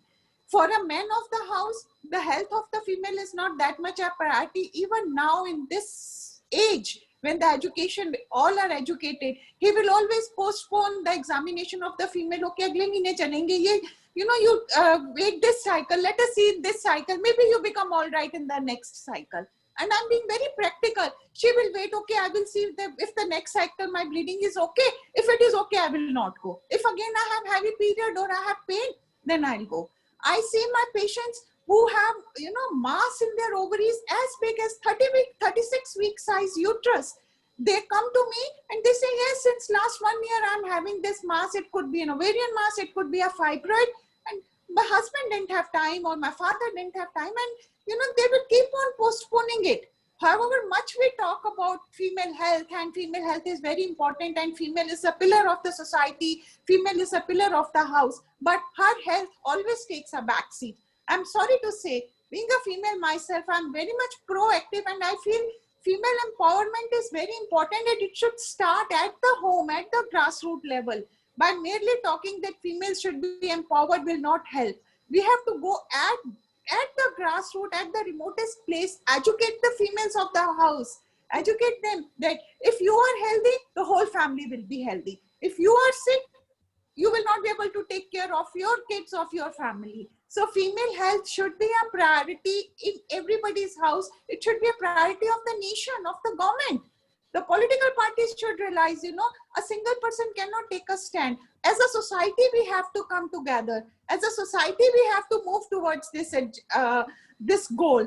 And as Fawn said, every small step should be taken towards it. That's my take on it, Simone. Thank you. And I think that you're absolutely right, that a lot of it has to start where people are living out the culture, where they're living out these practices and they're doing it every day. And I wanted to really talk about that a little bit more, a little deeper, as far as, how can we help people to shift the mindset and shift their conversation? I'm talking on a day-to-day level, right? Because I know for us in our culture, like, people say some very insensitive things,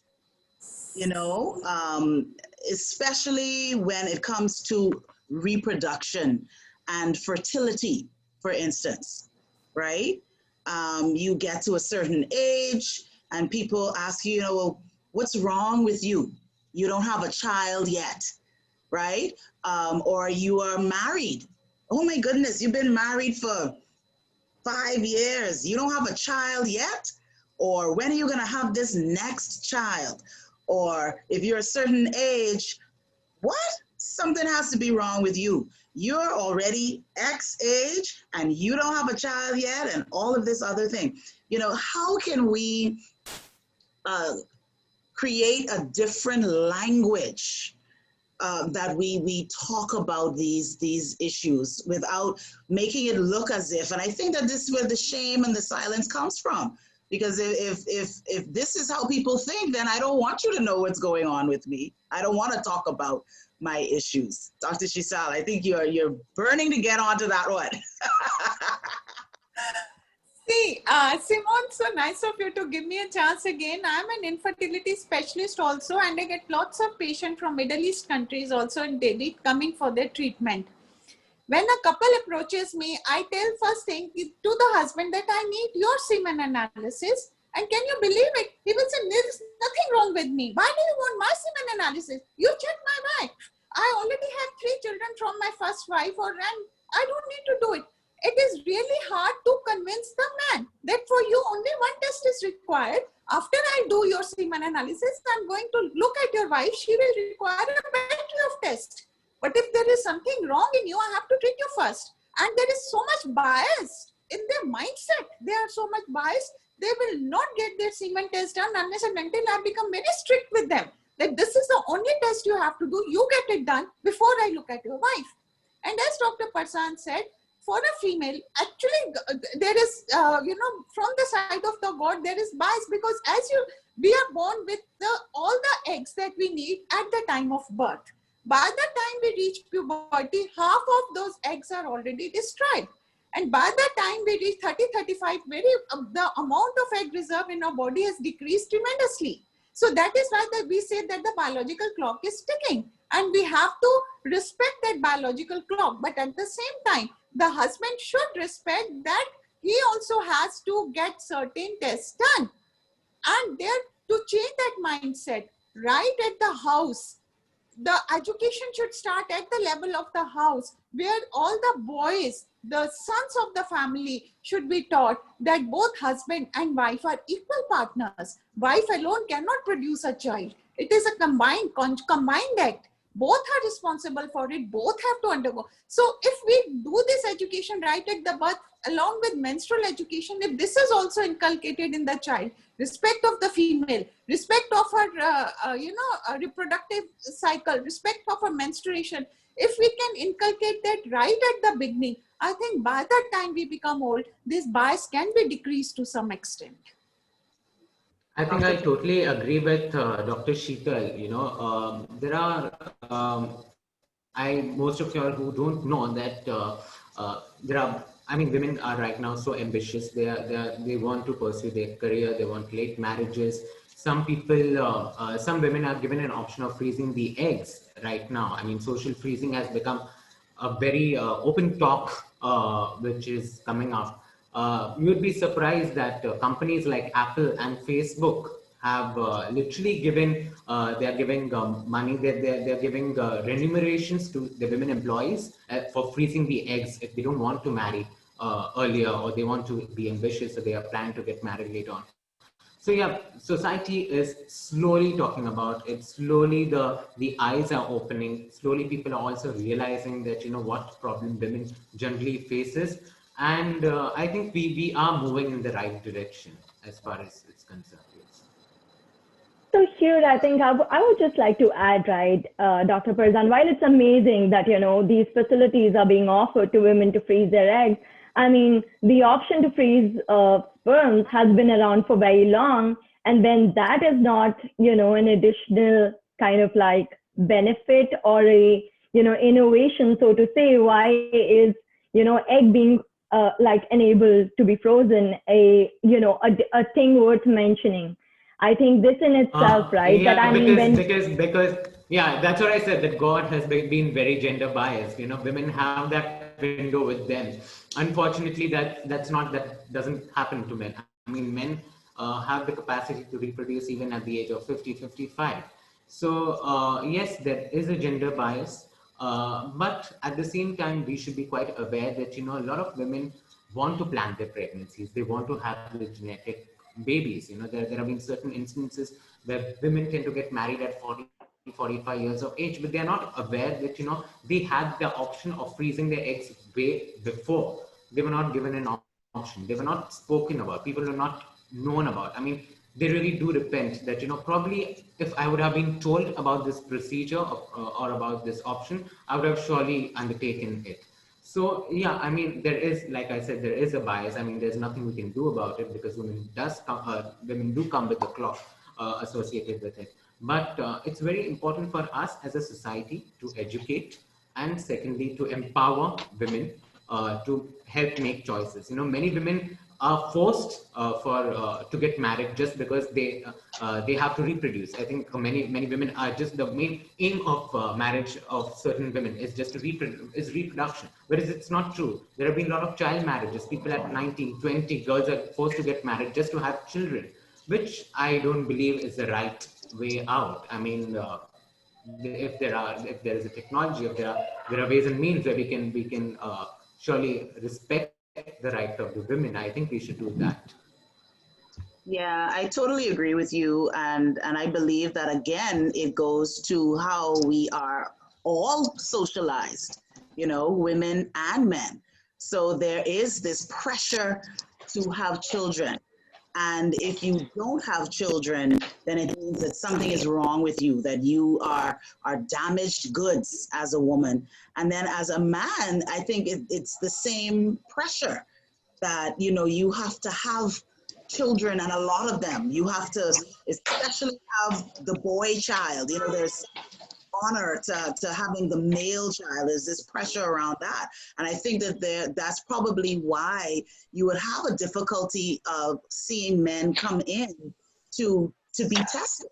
Because, now you're questioning my identity, my manhood, Yes. So I think all of these issues are playing into all of it. That is no one's real fault. It's just these cultural perceptions and socialization and religion and all of these things that I think play into it, that cause us to think this way, that there's something wrong with us. And I think even as a part of that conversation with infertility, and I'm raising it because it's something that I've dealt with. I have miscarried a child, my first conceiving in my 30s, and never conceived since. And there's this perception that there's something wrong with you. I have friends who have been married and never conceived. And of course, there are other ways that you can be a parent. You can adopt, and you can do all sorts of things to be a parent. And I think all of that is a part of the reframing of this whole message, of yes, I am called the mother of many, Kisha. I am, trust me. And, we just have to reframe, I believe, the conversation, the mentality around all of this. And we just need to get to the point where we live our lives. We live our lives with contentment and joy, knowing that in whatever state we find ourselves in, that this is the condition and this is how I'm going to do well in it. That I'm not broken because I don't have this, or I'm perceived as this way, or some other thing. So I want to allow, I think it is Vaishnavi who wants to share, and then we want to definitely welcome Dr. Andrew Abu to the panel to share as well. Thank you so much, Simone, and thank you so much, everyone, for your words. I think when it comes to having children, I have seen this. I have listened to many of my stories that my mom shares with her experience. That when she was young, her grandmother used to give a lot of milk and nutritious food and fruits to her brother instead of giving to her, because the mentality was that she will go to some other's house and she doesn't belong to here. And what I have seen so far is that I read in a newspaper that Michelin star Vikas Khanna, he's a chef. So he shared a story that they were providing sanitary napkins and food to the people who are stuck here because of pandemic, and they were men were not ready to take the sanitary napkin, and they threw it away after they walked out of the store. So this actually reflects the mindset of young men that are like we have, and who don't take this seriously and who don't consider menstruation as something very normal. And women themselves don't prioritize their health as something very important that I have seen so far in my family and in and around the society. Yes, thank you so much. That is really, that's where it's what people have to live every day, and that is where I think we have to break the stigmas, one family at a time, one person at a time. Dr. Andrew, we would love to hear from you, just giving you an opportunity to share your words of welcome and your experiences with women's health and reproduction. Are you hearing me? Good day, everyone. Hello. Hello. Yes, we can hear you. You hearing me? Okay. Sorry for joining very late. I had misunderstood the time that I was supposed to commence.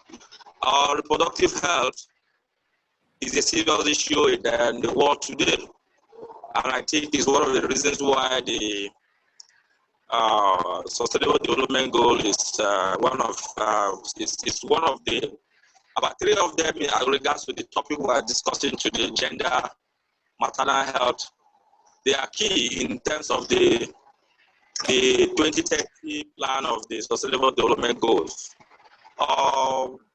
More of this burden of reproductive health is more felt among the countries, developing countries like India and Nigeria, because of sometimes government policies are not affect the health of women, because today in the world there is insurgency everywhere, and at the end of the day, fathers are conscripted into the military, some are going to drug, some go into armed robbery, and at the end of the day,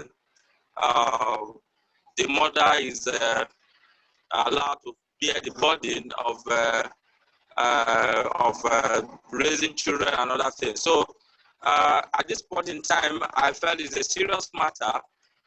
When it comes to gender, gender, of course, is a social construct, and it's not only limited to whether you are a man or you are a woman. A woman can choose to be a male, and then a male can choose to be a female. I think for now, because I'm just joining the discussion, I just want to take this as my opening, and let me maybe probably get some of the issues that have been raised by all of us participants, and then from there I can. Thank you so. Thank you for the audience. Thank you so much. Thank you for making space to be here with us today. We really appreciate that. We are approaching the time where we want to hear from those of you who are tuning in. If you have questions for any of our panelists, if you have comments that you want to share, stories of your own, feel free to share those now as we bring this discussion to a close. Unfortunately, you know, the time never seems to be enough, but it just shows us that we have so much that we have to talk about. And you can use the raise hand feature. I'll ask you to do that first, and we will identify you, and you can keep your mic muted until we get to that point. And we will certainly indicate to you when it is your time. One more question while you prepare your questions to our panelists. How has the pandemic affected women's health and what you have seen, and in particular, marginalized women of differing gender identities? How has the pandemic affected women's health? For both of our doctors, Dr. Parzan. Okay, so we in India have been in a lockdown since March 2020, and we are slowly trying to open up things, but things have been quite slowed down since the lockdown had initiated. Now, as far as sanitation, again, is a very important aspect, which was hit as far as lockdown was concerned, because there was sanitation services were of shortage. People, sweepers, the reservoir operators, the water maintenance unit. So very importantly, water as an important consumable item was hit back as far as pandemic was taken into the consideration. Secondly, the stocks and the supplies of the tampons, the sanitary napkins, you know, the access basically to them had also hit. You know, there were many distributors who were not being able to reach to deliver the pads or the tampons to the medical stores. Again, a lot of people were not trying to step out of their houses to buy the sanitary pads or tampons. Basically, they were trying to use clothes because there was a constant fear of going to a medical store, you know, because there are people with COVID out there. They don't know whether they'll be getting exposed to the infection. So people were very scared stepping out of their houses. So yeah, the supplies was the second thing which was hit. Thirdly, a lot of people were quarantined. I mean, there were a lot of flights which government had undertaken right from abroad to India, and people were kept in quarantine for 14 days. A lot of women were due for their cycle in that time, and a lot of women menstruated during that part of quarantine, and a lot of supplies were again hit for these women when they were in the state of quarantine. Many were admitted and didn't know what to do. There was again, in some cases, on the other hand, there was a panic buying. In Australia, we had seen there was a panic buying of of toilet paper rolls at one point of time. So there was a lot of panic buying as far as the sanitary napkins were concerned. So, so yeah, I think the lockdown basically hit the important water supply, the availability of the pads and the tampons, the fear of women stepping out of their houses to go to medical stores and the risk of exposure to the infections were not stepping out to buy the sanitary pads. They were rather embarrassed to call the medical store and deliver the pads to their home because, again, a taboo associated with it. A lot of women in quarantine experiencing menstruation did not know what to do. So yes, COVID-19 has surely hit women's health in a way. Wow. And you, Dr. Shital, what has Well, been your... Simon, what Dr. Parzan said, I agree with him completely, whatever hardships the women face. But I would like to point out that every hardship makes us learn something. The positive aspect was that these only women, they became digital. We got so many online consultations. They started consulting online. They started asking their queries online. They had fear of going out, agreed. They had diminished supply of tampons and sanitary napkins, agreed, as Dr. Parzan said. But the positive aspect was that they became digital. They started going online. They started taking our consultations. I remember during the peak lockdown phase in March or April, I had maximum online consultations, and I got consultations from all over India. Like, they used to, being working in Apollo, they used to type and they would directly have access to us while sitting at their home. So though they had problems, but they were able to share their problems. The one positive aspect of this, which I really wanted to tell, that we should never only talk about the negative thing, we should also talk about the positive thing. The positive was that, yes, they became much tech savvy, and they, like those who were hesitant to go on computer or to type certain words, who were very hesitant, they really became very comfortable with all these things. They became comfortable online and approached us online. That's as far as one part of menstruation is concerned. The second, reproductive health, which I really want to focus on, is unwanted pregnancies, which have been a lot of rise during this pandemic. Yes, I agree. A lot of patients had called me. Lot of patients had called me regarding unwanted pregnancies. You know, when we went into lockdown in March, the women were like, probably the lockdown would last for 15, 20 days and we'd be out of lockdown. So they did not tend to come up.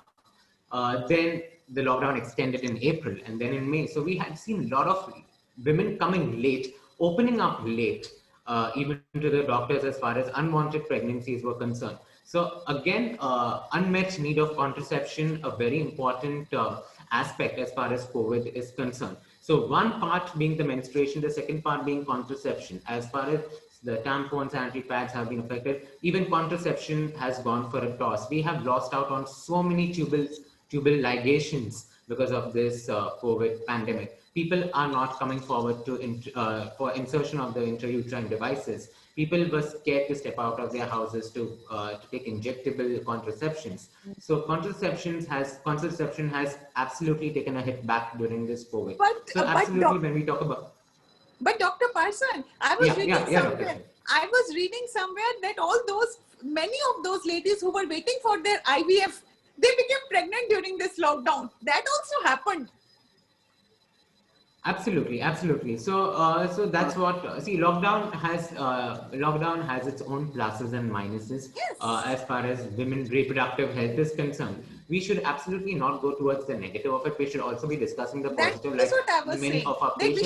Many of our patients who are not being able to get conceived due to certain reasons were having, obviously they were getting time to spend more with their family, with their partner. They were indulging in more sexual intercourses. Probably the stress factor had gone away because the husband comes tired from work. They have to maintain that cycle wherein when that period of ovulation, in that window they have to keep relations.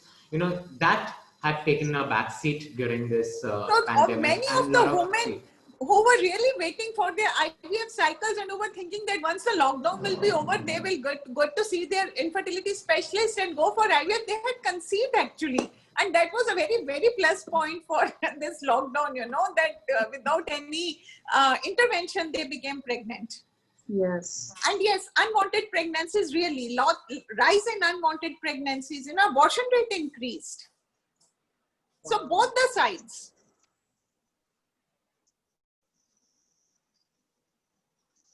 That is a very powerful realization. And I would have been interested to hear more about that. I don't know what happened to Dr. Parzan. I hope he Yes. didn't drop off. Are you there? Yeah, I'm there. As far as reproduction rights are concerned, a woman has a right to choose her pregnancy. Rather than a woman going and carrying out illegal abortions, which are quite prevalent in our country still, and having exposed to infections and other problems, it's better that the women should get aborted if she doesn't want the pregnancy per se. Unfortunately, in India, we have certain rules, regulations, and laws as far as terminations of pregnancies are concerned, which we have to follow according to the guidelines. So being under the jurisdiction and under the guidelines, it's very easy for the women, to choose their right of reproduction. Reproduction is a woman's right, and I think it's very fair and shared that she has one. Yeah. A woman should have the ability to choose whether she wants to get pregnant or whether she wants to terminate the pregnancy. And it should be her own choice, not anyone else's. Yes, indeed. This is certainly very powerful. Right at the end, too. Dr. Andrew, we want to invite you to weigh in on this, especially as it relates to COVID and your experiences with women's health.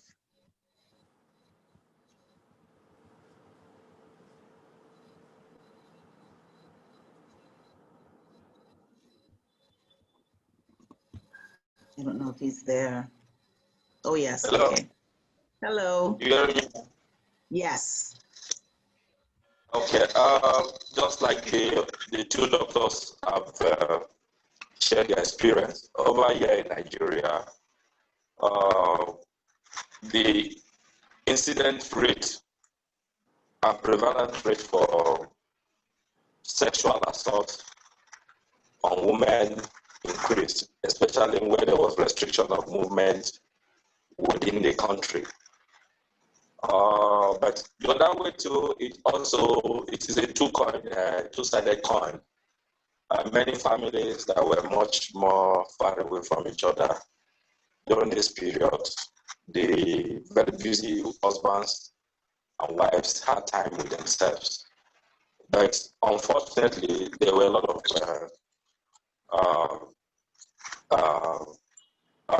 sexual abuse on the minors.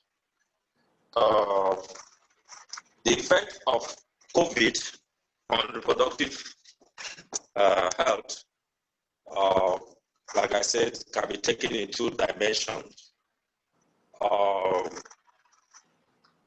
course, you know that many women have been on contraception, and sometimes because of the COVID, these contraceptions had failed, and many of them have children. They call them unwanted children. And as a result of this, many families are not really happy with it. I have very good family friends who didn't plan to have children, but they have it now. For us in Nigeria, for me, I've been working on drugs, using African alternative drugs to cure COVID, and we've had successes in our drugs. We are trying to meet up what the country have told us, the food agency that's regulating production of drugs, and we are on that. We're almost reaching the clinical trial, the final clinical trial of our drugs for COVID patients. But saying it as it is, I will believe that we need to, both different parts of the world, India, Africa, we need to start looking inwards and adopt our own way in trying to tackle things that can help improve reproductive health amongst the gender group that we have in our midst. Yes, I totally agree with that. We have to do what works for us. We have to do, the discoveries that we make as we do our day-to-day work.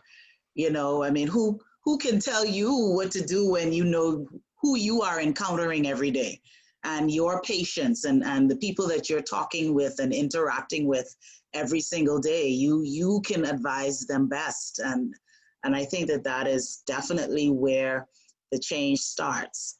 And so I think that, and we're getting, some feedback from the floor of people feeling that this has given them so much good information. I'm so happy to be a part of this.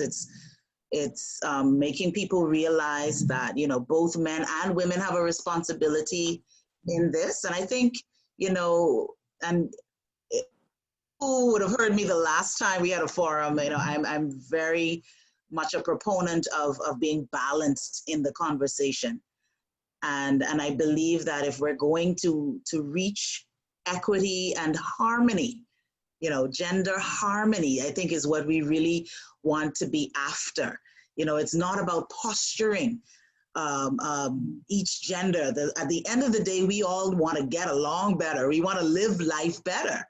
We want to be in lockdown and not want to kill each other, right? I mean, we just, how do we do this? We do this by understanding each other and supporting each other, having these very real and courageous conversations where we talk about things that are important to us.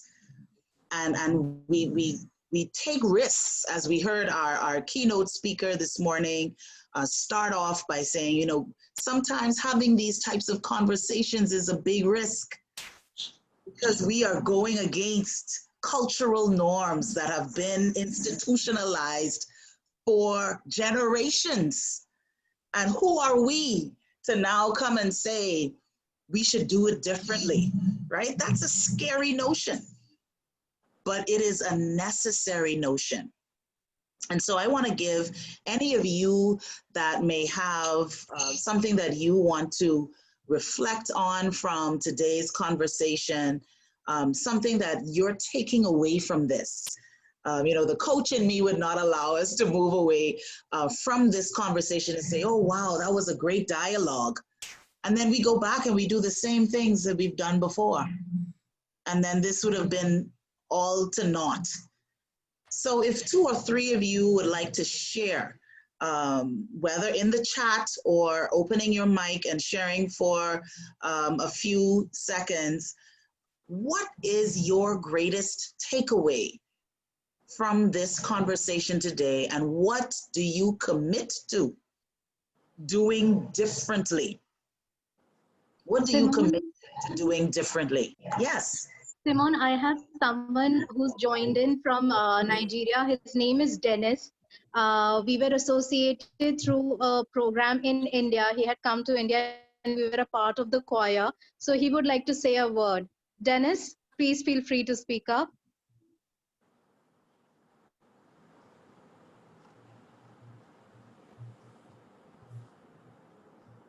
And just, hello everyone. I don't know that I was muted, so That's fine. That's the way this technology is today.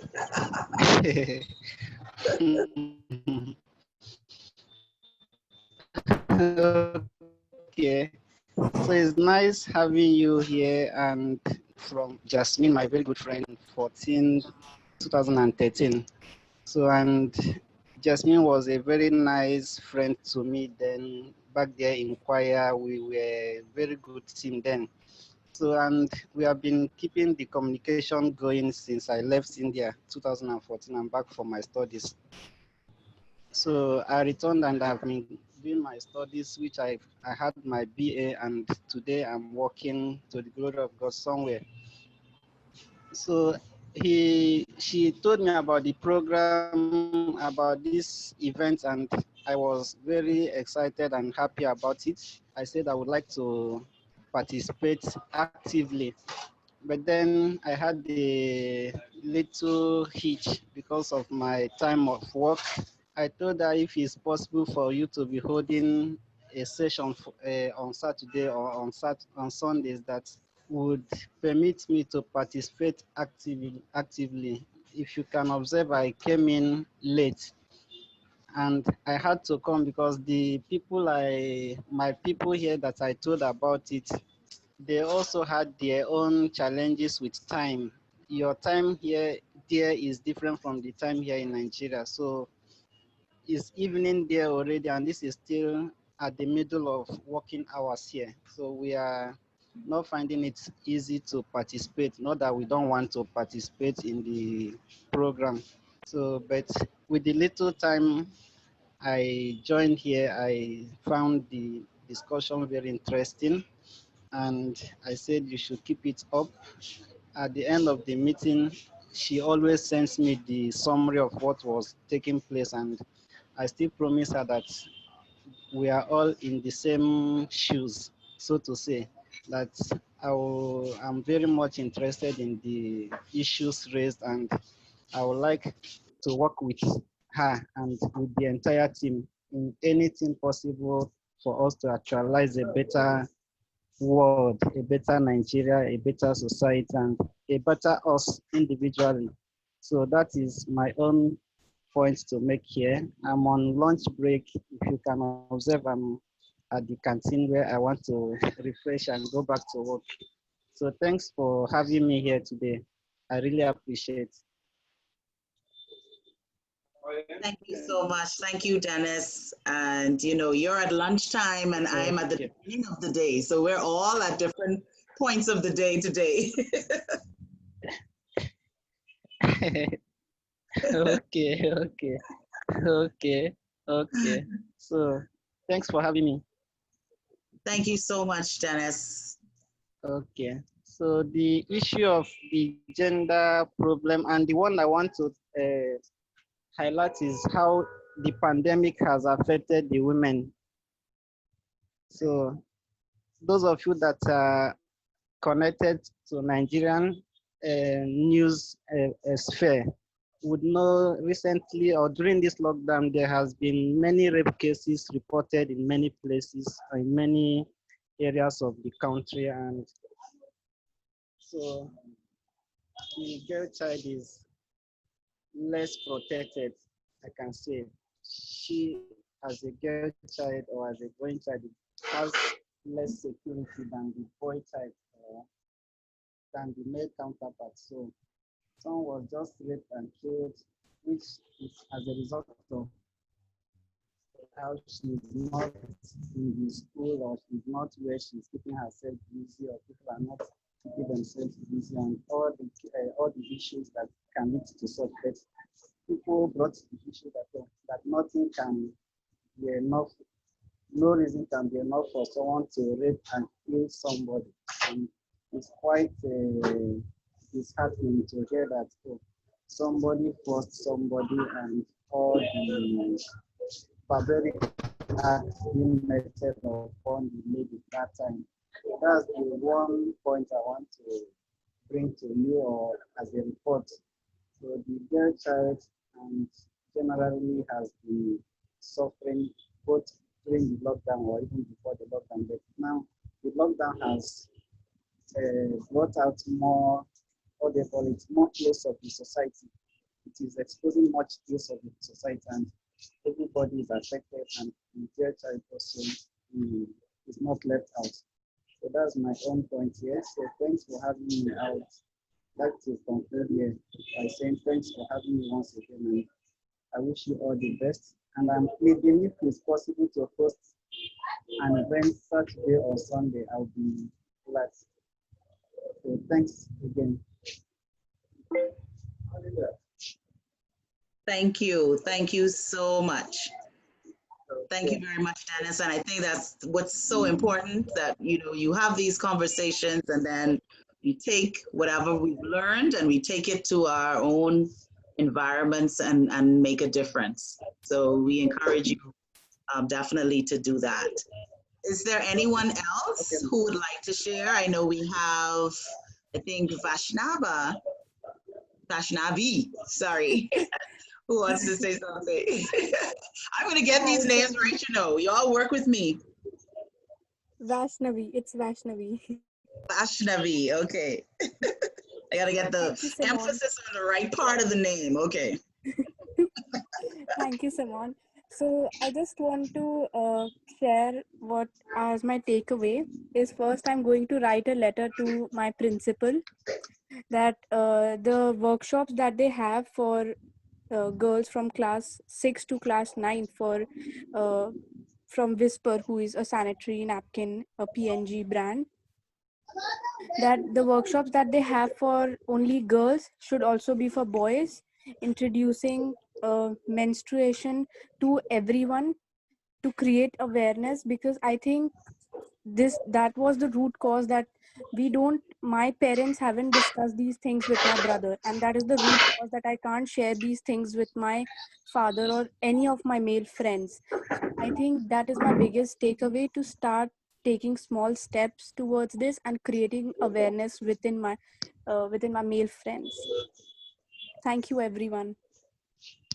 That is fantastic. That's fantastic. I think that's definitely one of my ways is I have a friend here who does, he has an NGO where she provides, I forget, she has a very nice name that she calls it, but the little kits for teenage girls where, you know, she has the sanitary products and she puts them together in cute little purses and things for them and distributes them. And I really am going to talk to her about how perhaps she can expand her reach so that we can connect with other young girls that may be having that same issue of access, and maybe working with other NGOs and and so forth. So that's definitely my commitment. That was definitely my takeaway today. Anyone else? We can take time for one more person.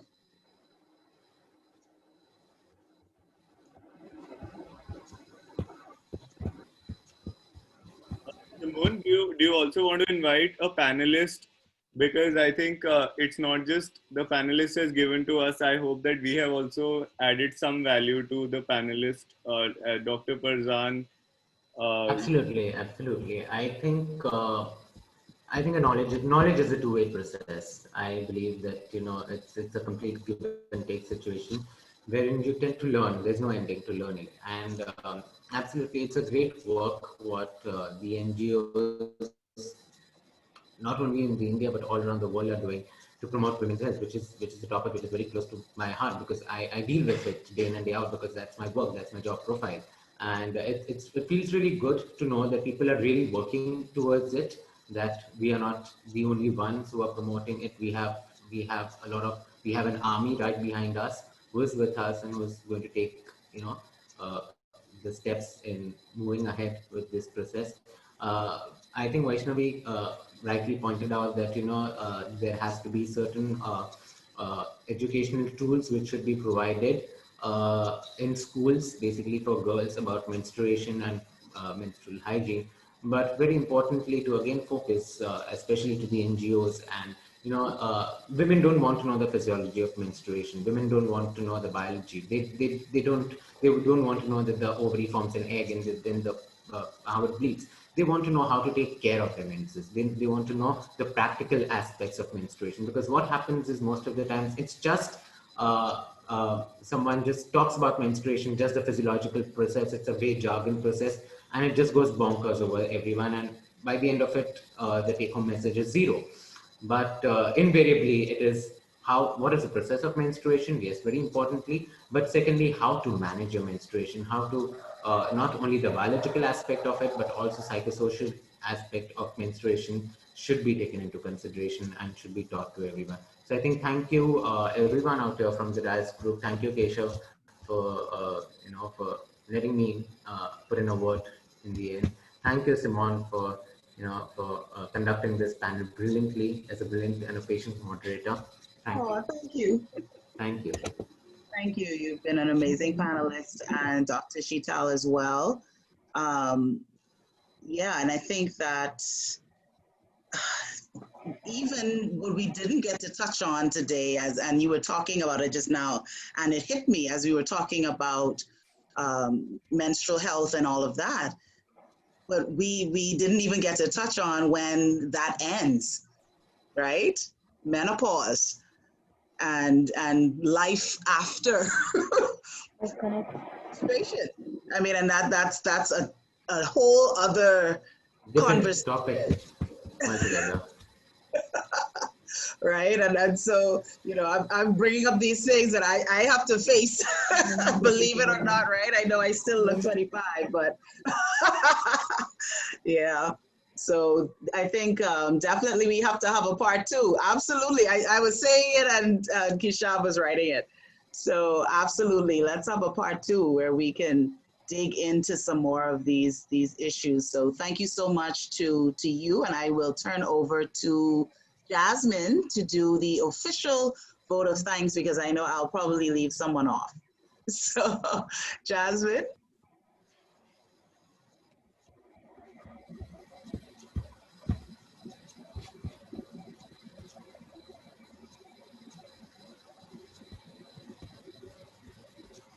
Ma'am, you're muted.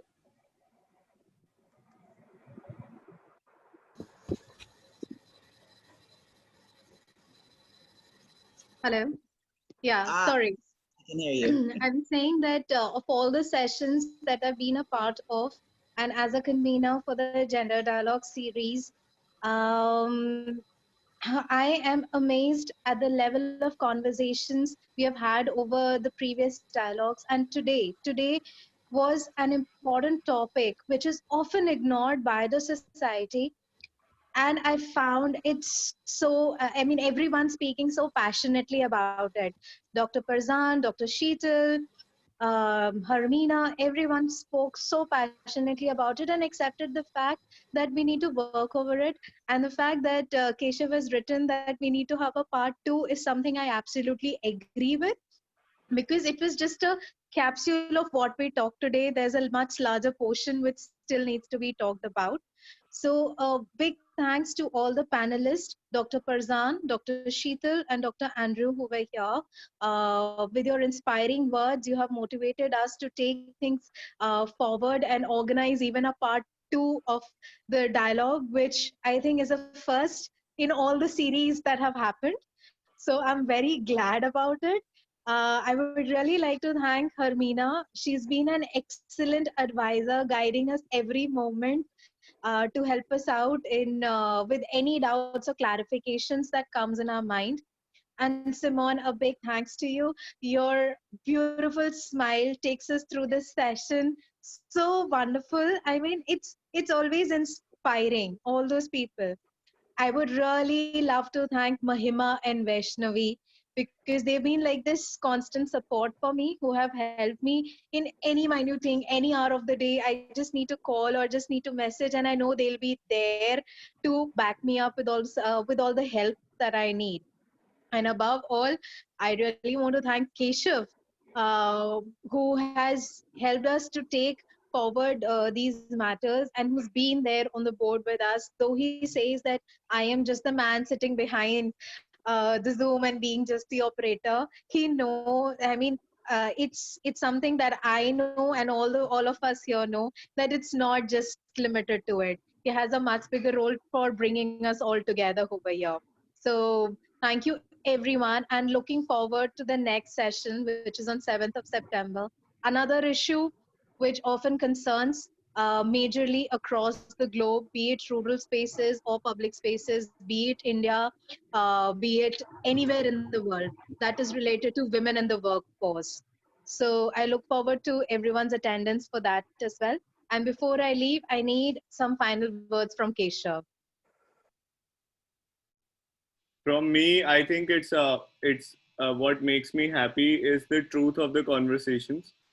I have been in this development space for a fairly long time, and I can't resonate at a mental health level when fake conversations happen, either in semantics or in substance, or if they're not directed to action. So, our only effort as a team is to keep our culture truthful and hope that we can try to just encourage others to be that. So I think when this 2.5 hour long video goes out and we all take it ahead, so they know it's possible and the sky has not fallen when the words are being used on the forums, whether it's periods or pads or menstrual health or any word that is being used by anybody, that these are just English words which have decibel sounds that Simone makes when she sings also, and I make right now. And you can gauge it on your mute button. Like you see, it's just that. There is nothing more to it. It's a conversation that is important.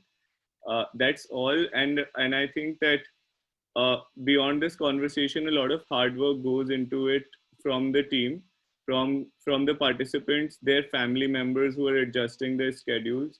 So at the end of it, I think it's everyone's as much as it is ours on the Zoom call to acknowledge as their contributions. And that's all. I think what else can I say? It has also enabled me to find spaces where I can sit quietly and look at how my COVID pandemic response in Amazon that I'm planning to initiate in 2 weeks figures, because I need masks. I need people who can fund those masks, not to me, to the community directly. I need people who can talk about it, who can write a song for it. But what we need is everyone on board, from every domain, age groups, every industry. And last thing I would say is that it has enabled me to discover aspects of my personality which I didn't know existed. Whether it's the singer in me who's doing a song. So if you have developed expertise as senior people get out of it, it gets boring. I think after 35, 40. So you can do more fun things and then try to impact there as well. And if you are younger people, then the world is out there to be explored as well, just as it is for anyone else, like the boat we see behind Simone. So let's ride the storms together, as I would say in that form, and maybe it helps us reimagine the existing world as a positive, better place, and maybe because you can't teach compassion, you can only be compassionate. You can't teach happiness, you can only be happy. So I would say that starts from the self, goes on to the whole world. And my final always words on such dialogues is when I often quote Rumi. So if it's repetitive, it's fine because new people are here. So I always say, Rumi said that the thunder makes the sound, but the water nourishes the plants. So when it rains, we have to be the water now that the thunder has happened. The thunder will happen in part 2 again in October.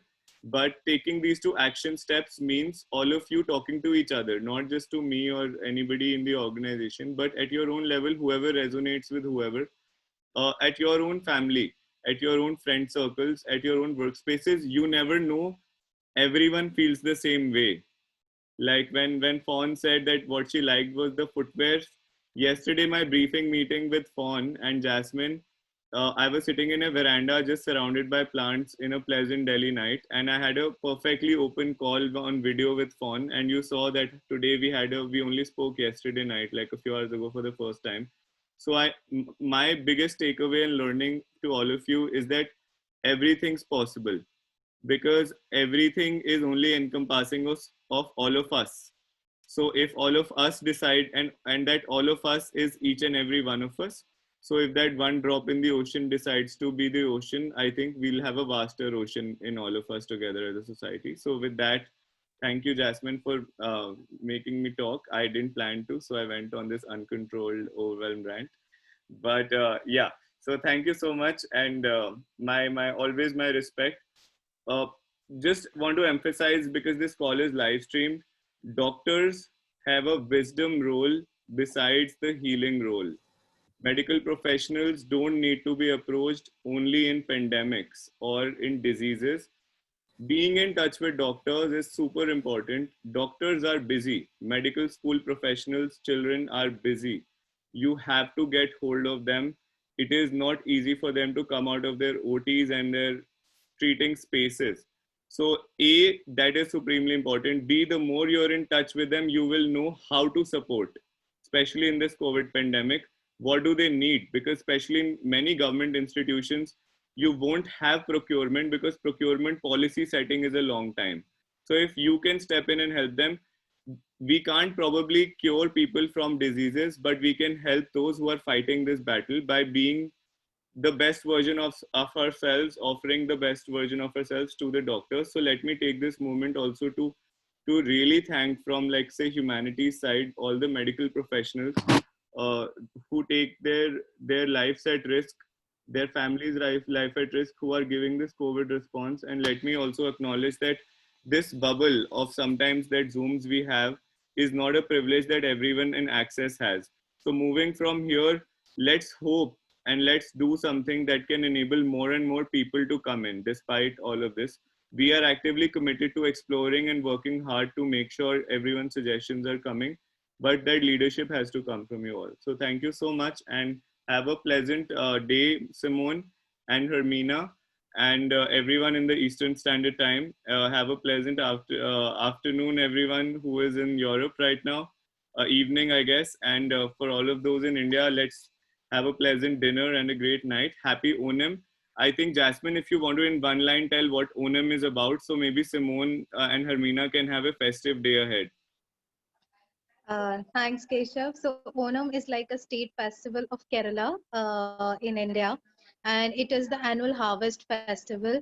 So it starts 10 days earlier to the main Onam day, which is today, and it lasts for another 10 days. So like the logic behind it is that there was a demon king who was nice to his people, and since he was so good, the lords were all jealous, and they came down to earth to ask, like he was a person who would never say no to anyone. So when they came down to earth and they asked, what do you need? So the Lord said, I need 3 foot of land that I can place my foot on. So suddenly when he consented, yes, the Lord grew big, and one step was on the earth and he covered all parts. Then the last step, he said, place it on my head, but you have to give me a promise that once a year I'll be allowed to come in to my state to visit my people. So that is the grand celebration that we have today. The meal is the best part. Food connects everyone. So the traditional meal consists of 17 to 21 items which are prepared in the household. For me, it's like the first major festival after a week of my wedding. So yeah, it's fun. And though I was sharing with Keshav a virtual treat of the food that was prepared in the house, I look forward for the pandemic to get better so that we can all have a good meal together, everyone on board right now across the globe. I think we should shift some dialogues in a way that it's lunch for the Eastern Standard Time and dinner for us. So maybe we could just get a food like on one of these days, just eat and like talk. That can be nice too. That would be awesome. I would look forward to that. Let's break some structures. We shouldn't. We talk about confining ourselves to structures. Let's get out of them ourselves.